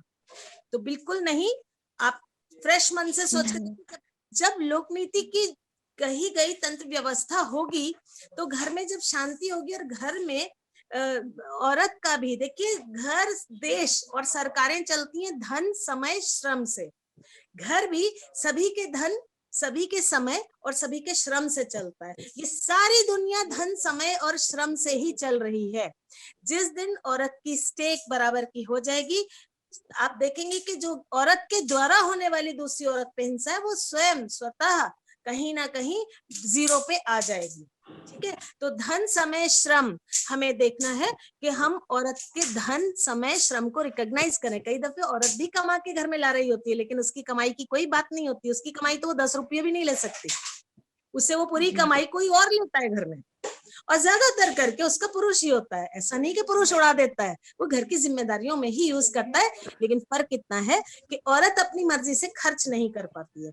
इसी तरह से समय की बात कहूं तो एक औरत जो घर में रहती है, करियर अपना फॉलो नहीं करती है, तो उसको बिल्कुल नहीं देखते, उसको सोचते, खुद औरत कहती है, हम कहते हैं अच्छा आप कोई फॉर्म भरते वक्त मैडम आप क्या करती, जी मैं तो कुछ भी नहीं करती। कहती आप घर में कुछ भी नहीं करती, सुबह से सोती रहती है, कहती नहीं 4 बजे उठ के सारे काम करती हूँ, रात को 12 बजे तक फुर्सत नहीं है। तो उसका श्रम है। आज लोकनीति जैसी अगर एक पार्टी एक्टिव सक्रिय रूप से आती है ना, तो सामाजिक व्यवस्था में औरत का धन, औरत का समय, औरत का श्रम जो है वो पूरी तरह से एड्रेस किया जाएगा, रिकॉग्नाइज किया जाएगा, अप्रिशिएट किया जाएगा और रिवॉर्ड बैक किया जाएगा। यही फर्क है, यही फर्क है एक लोकनीति की जैसी अगर सरकार आती है चुन के, या बाकी की सरकारें। बाकी की सरकारें अपनी तरह से बेचारे अपनी समझ के अनुसार बहुत बढ़िया काम कर रहे हैं और करा भी बेचारों ने जितनी समझ थी। लेकिन यहाँ तो बात ये होगी कि लोकनीति बहुत आगे सोच के चल रहा है। लोकनीति दुनिया की आधी आबादी को पीछे छोड़ के जाने की बात नहीं कर रहा है। आशा जी, मेरे ख्याल से मैंने आपके सवाल का जवाब दिया। आइए हम और आप हाथ मिलाते हैं, आप भी जाइए और 10 महिलाओं को जाके बताइए कि एक ऐसा मंच मिला है जहां पर हम औरत के धन, समय, श्रम को ना सिर्फ रिकॉग्नाइज कर रहे हैं, उसको रिवॉर्ड करने की बात कर रहे हैं। तो बिल्कुल माहौल बदलेगा, सिर्फ व्यवस्था बदलेगी तो माहौल बदलेगा, माहौल बदलेगा तो महिला भी बदलेगी और महिला की स्थिति भी बदलेगी। तो यहाँ दशा भी बदलेगी, दिशा भी बदलेगी। क्या मैंने आपका जवाब दे दिया? जी मैम, एक और क्वेश्चन है मैम। प्लीज। मैम मैम जैसे आपने बहुत अच्छा आंसर दिया कि धन, समय और श्रम, तो मेरा मानना है कि जब तक वुमेन कमाएगी नहीं उसकी एक वैल्यू नहीं बन पाएगी, क्योंकि काम तो वो सुबह से लेकर घर में सुबह शाम करती है, कमाने कमा रही है पर उसकी कमा भी रही है, लेकिन हाँ रिकॉग्नाइज जी नहीं कर रहे घर में। अगर हाँ जी एक मैम 8 घरों में बर्तन मांज करके पैसे महीने के लाके अपने बच्चों को पालती है और उसी पे उसका पति कहीं सरकारी नौकरी कर रहा है या प्राइवेट नौकरी कर रहा है, पूछे जाने पे कि घर में कौन कमा के लाता है, तो अक्सर करके हमने महिला का जवाब देखा है, वो ये कहती है कि नहीं जी मैं तो नहीं कमाती, मेरा पति ही कमाता है, मैं तो बस 2-4 घरों में काम कर लेती हूँ। अक्सर करके मैंने देखा है मतलब औरत अपनी कमाई को खुद ही नहीं रिकॉग्नाइज करती, कहती है वो पति लाता है 10,000 रुपए घर में, मैं तो बस 2-4 हजार ही कमा पाती हूँ। तो चाहे वो जितना भी कमा रही है उसको वो पहले खुद सम्मान करेगी। औरत को एक ऐसा माहौल बनेगा स्कूली शिक्षा के माध्यम से, समाज के माध्यम से, सरकारों के माध्यम से, पंचायतों के माध्यम से एक ऐसा समाज बनेगा जहां पर जेंडर जस्टिस जो है उसके सही मायने बचपन से बच्चा सुनेगा और समझेगा। और जब बचपन से लड़का और लड़की दोनों, पुरुष और स्त्री दोनों जब बचपन से जेंडर को सही मायने समझेंगे तो औरत का धन, समय, श्रम भी उसी तरीके से रिकॉग्नाइज होगा, अप्रिशिएट होगा जैसे पुरुष का धन, समय, श्रम। ठीक है, तो आप कोशिश कीजिए कि इस बारे में बात करें, ज्यादा से ज्यादा लैंगिक न्याय की बात करें, यानी कि जेंडर जस्टिस की बात करें, क्योंकि लोक नीति पार्टी जेंडर जस्टिस पे इक्विटेबल जस्टिस करती है। वो ऐसा नहीं कहती कि सिर्फ औरत, वो ये कहती है औरत, पुरुष और बाकी 4 भी, जो आज और भी दूसरे भी हमारे जेंडर्स हैं, 6 जेंडर्स हैं। लोक नीति तो आगे बढ़ के ये कहती है कि उनको भी रिकॉग्नाइज करो, उनका भी धन, समय, श्रम है देश के विकास में, अपने खुद के विकास में, समाज के विकास में, व्यवस्था के विकास और व्यवस्था के रख रखाव में हम सबका श्रम रिकॉग्नाइज होता है। आशा जी, दूसरा प्रश्न है तो आप मुझसे पूछ सकती हैं, यानी कि अगला प्रश्न मुझे लगता है कोई और भी है, सिमी जी कुछ लिख रही है, वो कहना चाह रही है। Thank you ma'am, thank you ma'am, thank you so much. नमस्कार जी। नमस्ते, वंदे मातरम। वंदे मातरम जी। मेरा प्रश्न है कि गांव में बहुत सी महिलाएं रहती हैं, उनके वोट तो पार्टी ले लेती है, लेकिन उनके करती कुछ नहीं है। बहुत सही कहा आपने जी। तो योजना से ही लक्ष्य हासिल नहीं हो सकता मैम। तो स्थायी रोजगार के लिए अगर कोई स्पष्ट नीति नहीं है तो उसका कोई फायदा ही नहीं है। तो हम मेरा प्रश्न है मैम कि लोक की पार्टी जो है महिलाओं के लिए क्या करेगी ऐसा, क्योंकि हम लोग जो है पंचायती राज जो है हमें ट्रेनिंग तो दे देता है, 15 दिन की दे देता है, 20 दिन की ट्रेनिंग दे देता है, वो ट्रेनिंग जो है हमारी 3 महीने में खत्म हो जाती है। हम लोग जो घर में बैग भी बनाते हैं, सॉफ्ट टॉयज भी बनाते हैं, सब कुछ बनाते हैं, लेकिन वो 3 महीने में खत्म हो जाता है, उसकी मार्केटिंग कुछ नहीं होती आगे। तो हमारा हाँ जी मैम, तो मुझे इसका लोक नीति पार्टी जो है हमारे लिए क्या करेगी महिलाओं के लिए, जो हम अपने इनकम का सोर्स हमें मिल सके। सिमी जी, आपने इतना अच्छा, इतना सुंदर सवाल किया जिससे मेरे देश की 70% महिलाएं, ऐसा लग रहा है कि वो महिलाएं भी आपके ही मुंह से बोल रही हैं, आपकी जुबान से मैं उनकी भी आवाज सुन सकती हूँ। जी हाँ, आपने बिल्कुल सही कहा कि अब तक की जो व्यवस्था रही है, जो अभी भी चल रही है व्यवस्था, उसमें बहुत सारे प्रशिक्षण होते हैं, बहुत सारी योजनाएं होती है, और ग्रामीण महिला को कहा जाता है तुम ये बनाओ, वो बनाओ, सॉफ्ट टॉयज बनाओ, सिलाई मशीन चलाओ, अचार, चटनी, पापड़ और ना जाने क्या क्या। ठीक है, और आजकल मास्क भी। लेकिन बात यह है कि वहां पर भी प्रबंधन, मैनेजमेंट जो है, ह्यूमन मानव संसाधन का जो मैनेजमेंट है, हर सरकार का कर्तव्य है उस मैनेजमेंट को वो कैसे करे, कैसे ढंग से करे। उसके लिए लोकनीति की एक और आपको खासियत बताऊं कि लोकनीति का कहना यह है कि जिस व्यक्ति की क्वालिफिकेशंस, एक्सपीरियंस और जिस व्यक्ति का सोच जिस कार्य के लिए है उससे वो कार्य कराएगी। और लोक नीति ने पहले ही कहा कि ग्रामीण क्षेत्रों में जिम्मेदार लोगों को की समितियों के द्वारा या कार्यकारिणी बना करके या और अन्य तरीकों से वहां पर अनुश्रवण समितियां बना करके ये देखा जाएगा कि जो भी योजना या जो भी इस तरह के व्यवसाय या कुटीर उद्योग या स्वरोजगार के कार्य अगर महिला के कराए जा रहे हैं तो ये भी देखा जाएगा कि उसको घर पे बैठे बैठे उसके लिए लोन की व्यवस्था, उसके लिए इम्प्लीमेंट्स की व्यवस्था, उसके लिए कार्य स्थान पे प्रबंधन की न सिर्फ प्रशिक्षण दिया जाए बल्कि जो उत्पाद उसके द्वारा किया जाए या जो सेवा सर्विस उसके द्वारा जो की जाए उसको भी चैनलाइज करने के लिए सरकार प्रतिबद्ध होगी। सरकार ग्रामीण क्षेत्रों, ग्रामीण स्तर से लेकर के बड़े शहरों तक अपनी प्रतिबद्धता पूरी करेगी। और वो कैसे करेगी? सही व्यक्तियों का चयन किया जाएगा सही कार्य के लिए। ऐसे नहीं होगा कि कोई भी किसी की भी पोस्टिंग कर दी, कोई भी वहां पहले से जो बैठे हुए करे, नहीं। इन सभी कार्यों के लिए, खासतौर से महिला के स्वावलंबन के जितने कार्य हैं उसमें ये खास तौर पे सिमी जी देखा गया है। और जब डिटेल में हम आगे मिलते रहेंगे, हमारी और आपकी बातचीत वार्ता होती रहेगी, तो आप बहुत अच्छी चीजें आपने उठाई है। मैं चाहूंगी कि आप ग्रामीण क्षेत्र में इस विषय में और बात करें। आपके साथ में जो भी जुड़ी हुई महिलाएं उनसे भी आप ये बात जरूर कीजिए। ये प्रश्न सबसे पहले तो हम महिलाओं को प्रश्न पूछने की योग्यता बनानी होगी अपने अंदर। हम चुप क्यों रहते हैं? हमारी स्टेक है इस देश में, इस देश का धन, इस देश का समय, इस देश का श्रम, इन सब पे हमारी और आपकी हिस्सेदारी है। हम अपना धन समय श्रम देते भी हैं, तो जो हमारी व्यवस्था है, जो हमारी गवर्नमेंट है, गवर्नेंस है, वो भी अपना धन समय श्रम हमें देने के लिए तत्पर है, प्रतिबद्ध है। तो हम ये बातचीत को जितना ज्यादा करेंगे सिमी जी, आप देखेंगे कि देश बदलेगा। हम बदलेंगे तो ही देश बदलेगा। इसलिए पहले हमें अपनी सोच को सही करना है, अपना दृष्टिकोण, और हमें अपना धन समय श्रम पहले लगाना होगा ना अपने उद्देश्य के लिए। हम खाली घर बैठ के कहें कि सब कुछ हो जाए तो नहीं होगा। हमें और जाकर के, बाहर जाकर के अन्य महिलाओं के साथ बातचीत करना होगा, उनसे, उनके संग में हमारा कम्युनिकेशन होगा। हमें उनके एस्पिरेशन सुनने होंगे, जो कि लोक नीति ने पिछले 2 साल में बहुत बखूबी किया।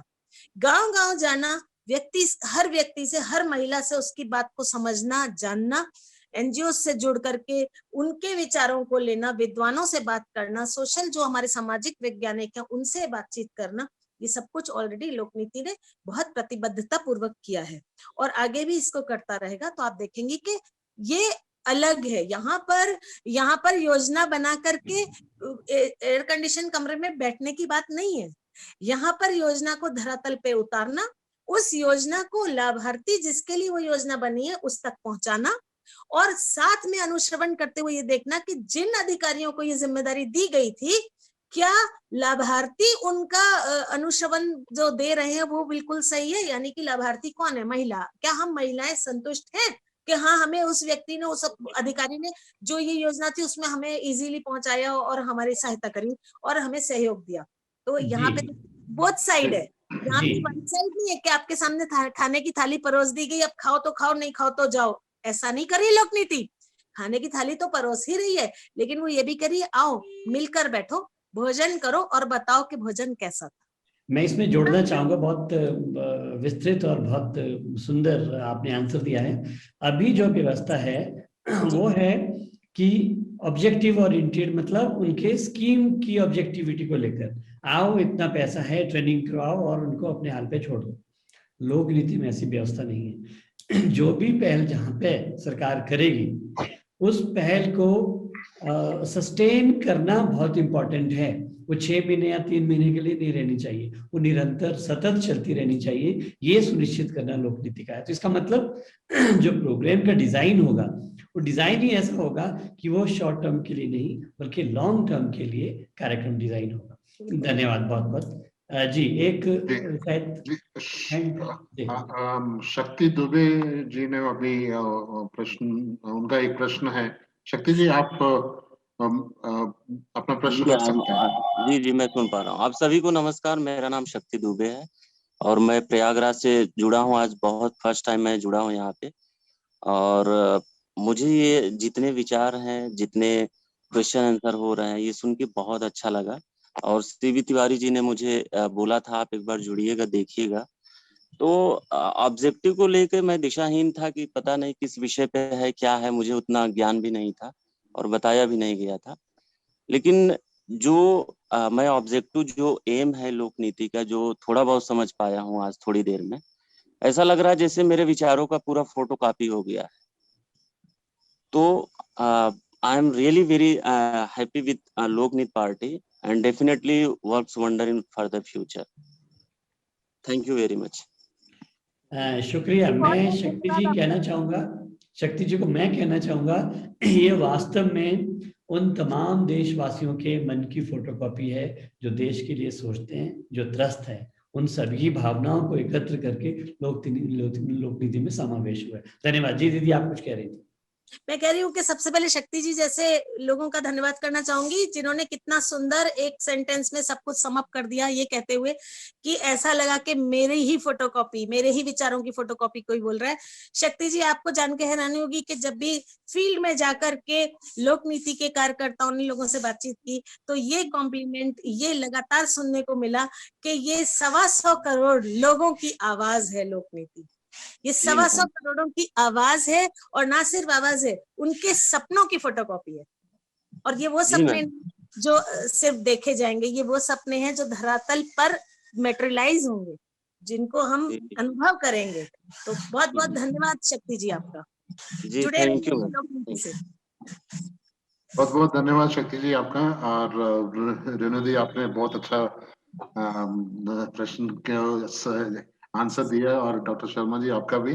आई थिंक अंत में मैं जाता हूँ शैलेश जी के पास।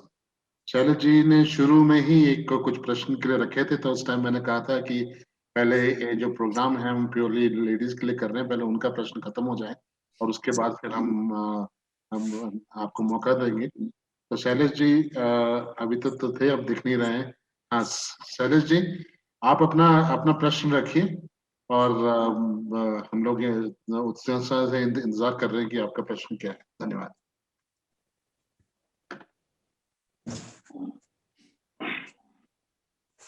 हम लोग लगातार सोचते रहते हैं बहुत बिंदुओं पर, और ये अच्छा लगता है कि जब लोगों के बीच में बात होती है तो लोगों के प्रश्न भी और लोगों की जिज्ञासाएं भी उन्हीं स्तरों पर टकराती हैं जिनसे हम लोग टकराते रहते हैं। ये बहुत बधाई की बात है, बहुत खुशी की बात है। असल में कोई भी सरकार केवल, जैसा कि हम लोगों ने चर्चा किया, कोई भी सरकार लोगों को, देश के सारे लोगों को नौकरी नहीं दे सकती है, लेकिन देश के सारे लोगों को फैसिलिटेट कर सकती है। कोई भी सरकार नौकरी देने के लिए नहीं है।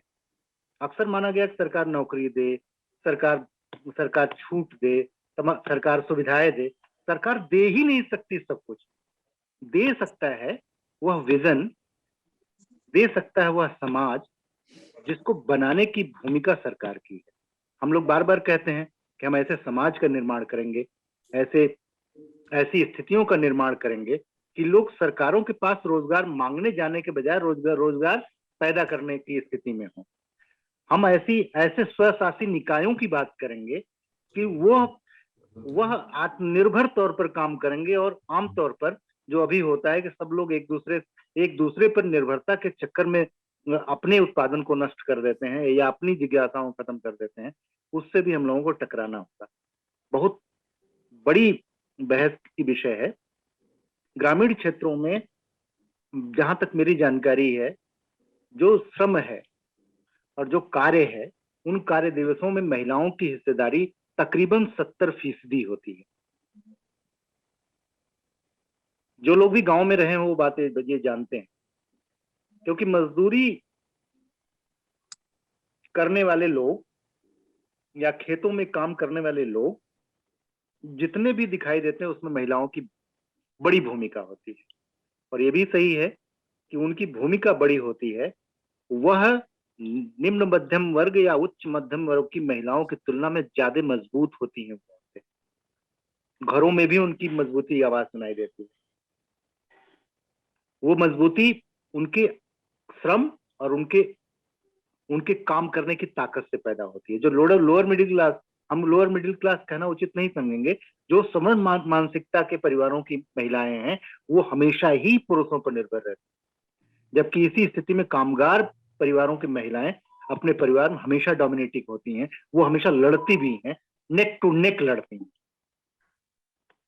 हमें ऐसी स्थिति पैदा करनी पड़ेगी कि महिलाएं अपने हक के लिए, अपने श्रम अपने विजन और अपने कार्य सबको नियोजित कर सकें। जी हम जी हेलो, आवाज आ रही है मेरी? जी जी शैलेश जी, बहुत बहुत धन्यवाद आपका। आपने अपना पक्ष रखा। और रेणु दीदी, आप कुछ इसमें कहना चाहेंगे, कुछ ऐड करना चाहेंगे? मैं शैलेश जी से एक ही बार शैलेश जी से मेरी वार्ता हुई और मैंने उनको जानने की कोशिश की। सबसे पहले तो मेरा साधुवाद शैलेश जी आपको, क्योंकि आप बहुत ही प्रखर विचारक तो हैं ही, साथ ही साथ आप दूरदृष्टि भी रखते हैं और आपने बड़े सुंदर बिंदुओं को यहाँ पर उजागर किया है। जी हाँ, कोई भी सरकार ये सब जो बातें नहीं कर सकती या इसको पूरा नहीं कर सकती कि देश के हर व्यक्ति को 125-150 करोड़ की आबादी वाला देश, ये कहना कि सरकार सबको नौकरी दे देगी, ये वाकई बेईमानी है। नौकरी बल्कि हमें, जो आपने बात की मुझे वो बड़ी अच्छी बात लगी कि हमें एक ऐसी व्यवस्था का निर्माण करना है, एक ऐसी समाज और एक ऐसी लोकनीति का निर्माण होना है, एक ऐसी लोकनीति का विकास होना है जहां पर हर व्यक्ति को उसकी योग्यता के अनुसार समान अवसर की प्राप्ति हो और उसको देश के विकास के साथ साथ उसके स्वयं के पॉलिटिकल यानी कि राजनीतिक विकास, सामाजिक विकास, आर्थिक विकास, शैक्षिक विकास, ये सारे विकास वो एक साथ कर सके। और मेरे ख्याल से शैलेश जी ने यही बात को कहा है और इसी को मैं रिट्रेट एंड रेनफोर्स करना चाहूंगी। शैलेश जी, मेरा साधुवाद है आपको और आपने बहुत सुंदर बात कही। आपका ये प्रश्न नहीं था, बल्कि ये एक बड़ी सुंदर विचारधारा का एक बहुत ही प्यारा सा उदाहरण था और मुझे बहुत अच्छा लगा। आपकी बातें मैं जब भी सुनती हूँ मुझे बहुत अच्छा लगता है। जुड़े रहिए लोकनीति से हमेशा। जी धन्यवाद, बहुत बहुत धन्यवाद रेणु दीदी जी। और आपने बड़ा अच्छे संक्षिप्त में आपने ये चीज समझाया। जब मैं आपसे आप लोगों की बात सुन रहा था तो एक विचार आया था, एक मैं 10-4 लाइन आप लोगों को बोलना चाहता हूँ कि अपमान मत करना नारियों का, इनके बल पर जग चलता है, पुरुष जन्म लेकर तो इन्हीं के गोद में पलता है। तो आई थिंक जिस गोद में पलते हैं अगर उसकी हम इज्जत रखें और उनके लिए हम सोचें और उनको सामने लाएं और उनको उनका हक दें, आई थिंक हम अंग्रेजी में कहते हैं हाफ द बैटल वन। तो मेरी राय ये है। अभी और किसी का कोई प्रश्न नहीं है तो ब्रिगेडियर साहब, आई थिंक डॉक्टर साहब आप कुछ कहना चाहेंगे? नहीं बिल्कुल नहीं। Let's have a concluding blessings from brigadier साहब only. The stage is over to you, sir. Thank you. In fact, आनंद, अभी जो है इतना अच्छा रेणु जी ने कहा है, मेरे लिए कहने के लिए तो कुछ बचा ही नहीं है अभी है। और सब कुछ जो है खासतौर पर जो है महिला के लिए, इनसे ज़्यादा और कौन कह सकता है। सब पहलू है उन्होंने कवर किए हैं और बहुत बहुत धन्यवाद आपका कि आपने जो है इतने अच्छे तरीके से न केवल अपना विचार प्रकट किए हैं बल्कि जो कितने अच्छे तरीके से आपने जो है प्रश्नों का जो है कितने साधारण तरीके से उनको जो है जवाब दिया है कि वो इतने जो है महिलाएं हुए सेटिस्फाइड, क्योंकि महिलाओं को सेटिस्फाइड करना बहुत मुश्किल होता है आदमियों के लिए, ये बात बता दो आपको। तो एक चीज में और है सबके के हम एक कहते हैं कि son is a son till he gets a wife, daughter is a daughter who look after the parents for the whole of the life. That is the crux जो है जो सबके लिए कि जो है क्यों हमें डॉटर चाहिए। हमारे तो ये कहते हैं कि जिसके भी डॉटर होते सबसे पहले उसको यही कहते हैं कि भाई तेरा जो है बुढ़ापा सफल हो गया है, you don't have to worry about your जो है old age, there is somebody who is going to look after you। सब पहलू क्या है, मैं तो सिर्फ 2-3 जो है सिर्फ रिपीट ही करूँगा। कहने का मतलब है कि महिलाओं को जो है और हम कहते हैं कि इक्वल राइट वगैरह देने चाहिए। वो शुरू से, जैसे मैंने पहले भी बताया कि शुरू से ही एक तो समाज का अपना विचार बदली करना पड़ेगा, चेंज हो रहा है। एक चीज मैं और बताऊं इससे पहले कि मैं जाने के लिए, मैं अभी उधर हमारा यूएन के अंदर एक सेमिनार चल रहा था, तो उसके अंदर जो है यूएन की जो वहाँ हेड है वो इनफैक्ट डॉक्टर शर्मा जानते हैं, मामी मिजोतारी है, शी इज अपना जापानीज है, और वहाँ पर कोई टोटल जो पार्टिसिपेंट थे कोई 49 के करीब में थे, 49 पार्टिसिपेंट के करीब, सभी पूरे वर्ल्ड के अंदर के लिए। और उसके अंदर मैं देख रहा था कि कौन से मतलब कितने उसके अंदर जो हैं पुरुष हैं और कितने हैं लड़के, तो पता लगा कि उसमें से 35 वुमेन है, बाकी वाले जो है 14 के सिर्फ आदमी है।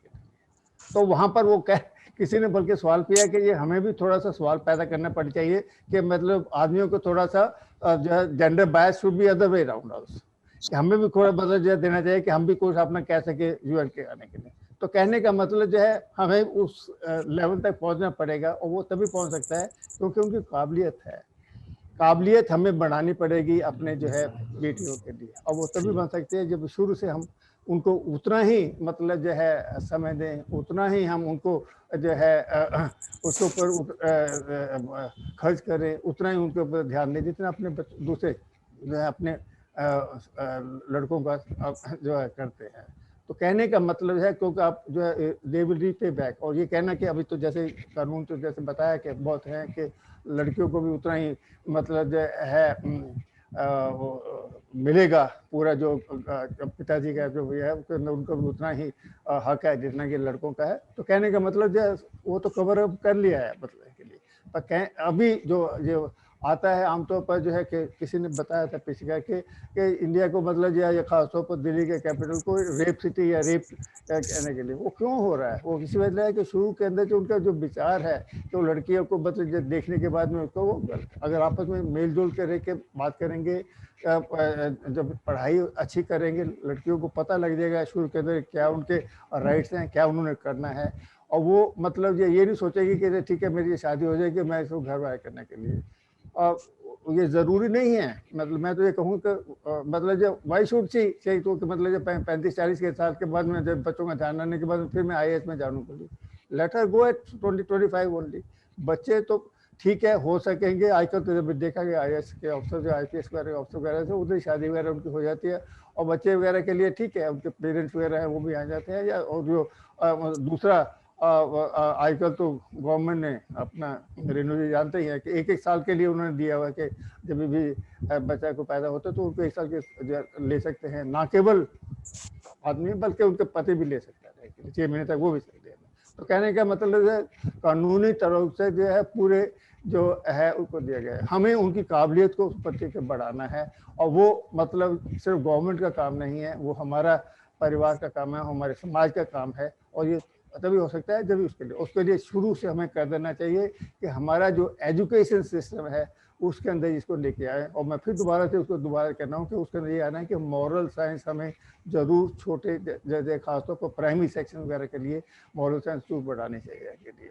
मेरा एक वैसे 7 साल का एक है ग्रैंडसन है, ऑस्ट्रेलिया के अंदर है, वो पढ़ रहा है के लिए। हम रोज वैसे उससे बात करते हैं, वो बात कभी कहते हैं हमारा 10:45 होते हैं और उनका मतलब जो है वापस आने का टाइम होता है, तो वापस जब आ रहा होता है तो रास्ते के अंदर वो बात जब भी करता है, तो कहने का मतलब है जो है उनके क्लासेस के अंदर कि वो जितने मतलब 25 से ज़्यादा रखते नहीं है, 25 के अंदर उनके आमतौर पर वही है रेशो लड़के और लड़कियों का एक सही रखने के लिए।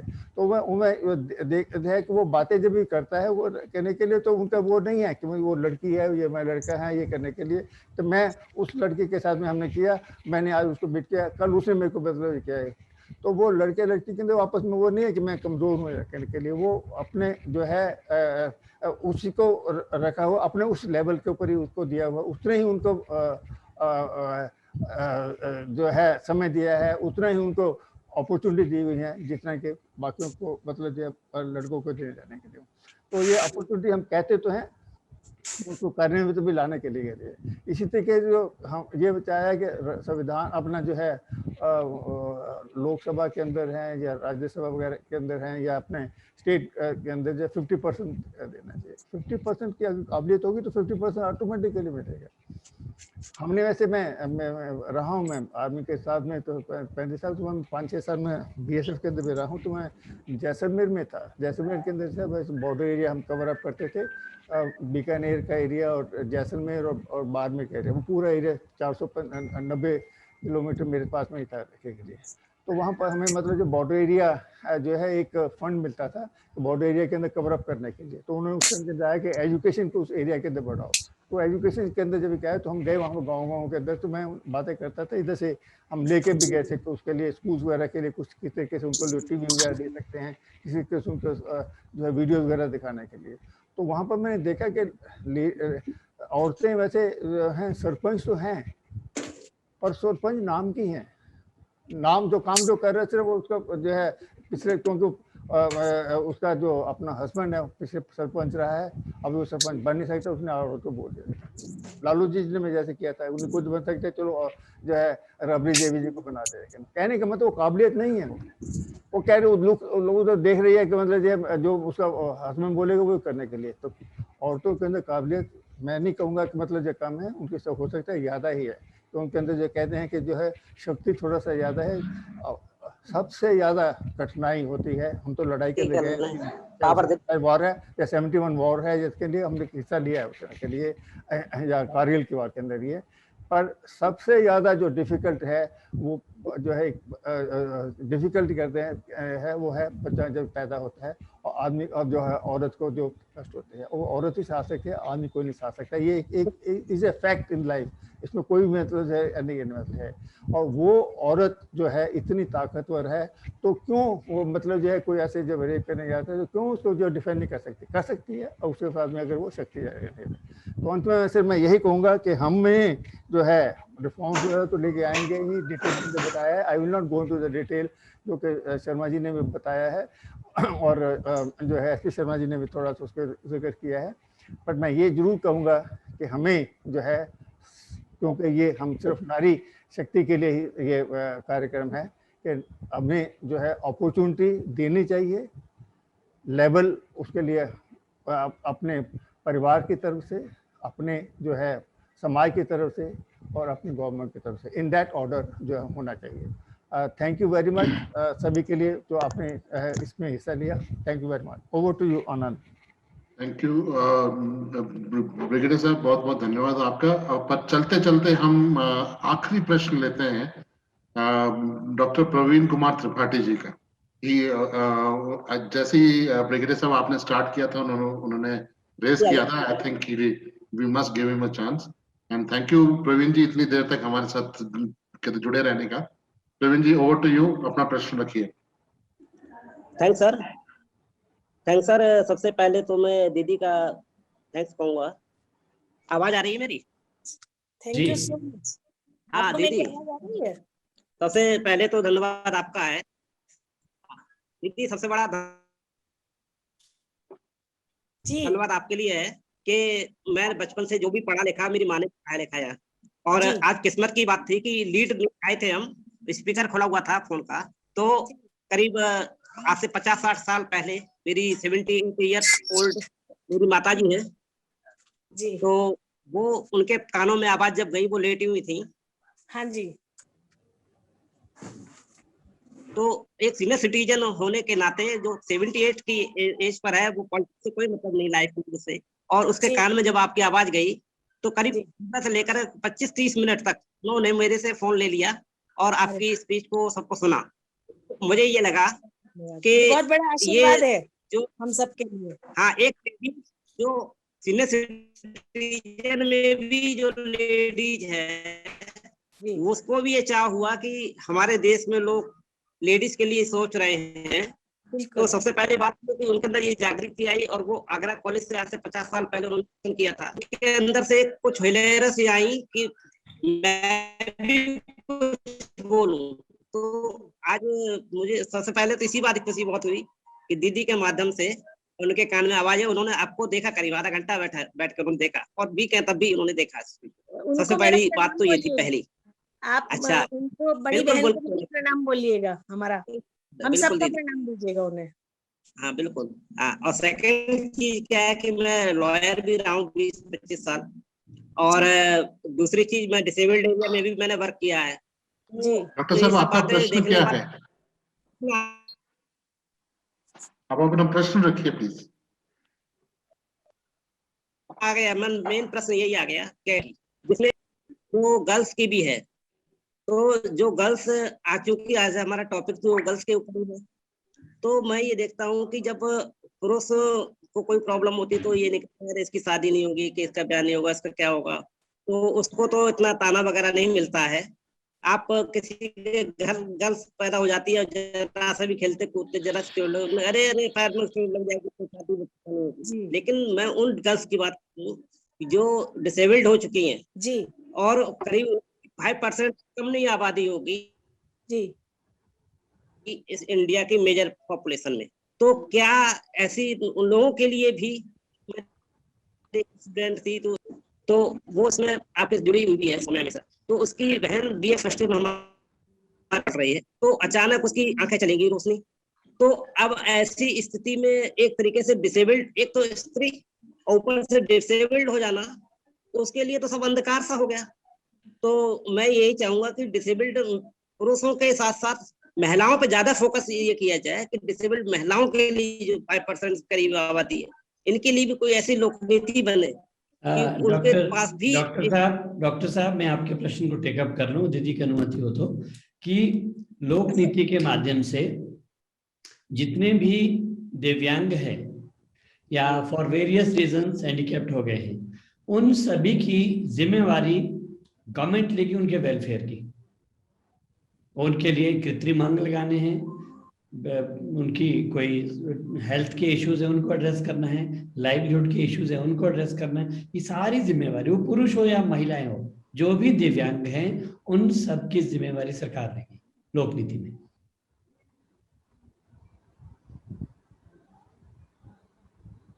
साहब आपको अपने प्रश्न का जवाब से संतुष्टि मिली?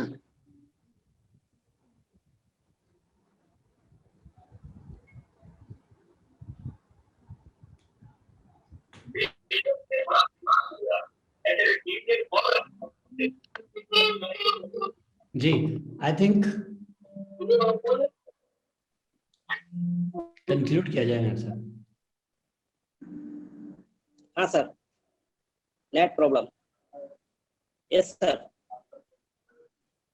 Sir concluded sir. Okay sir, बहुत बहुत धन्यवाद प्रवीण जी आपका, डॉक्टर साहब। एंड इसी के साथ मैं आप लोग सबका जिन्होंने भी पार्टिसिपेट किया सबका धन्यवाद देना चाहता हूँ लोक नीति की तरफ से। और आशा करूंगा कि अगले वेबिनार में हम नए प्रश्न और नए इश्यूज और नए आइडियाज को लेके आएंगे। तब तक के लिए बहुत बहुत धन्यवाद। शुभ रात्रि आप सबको।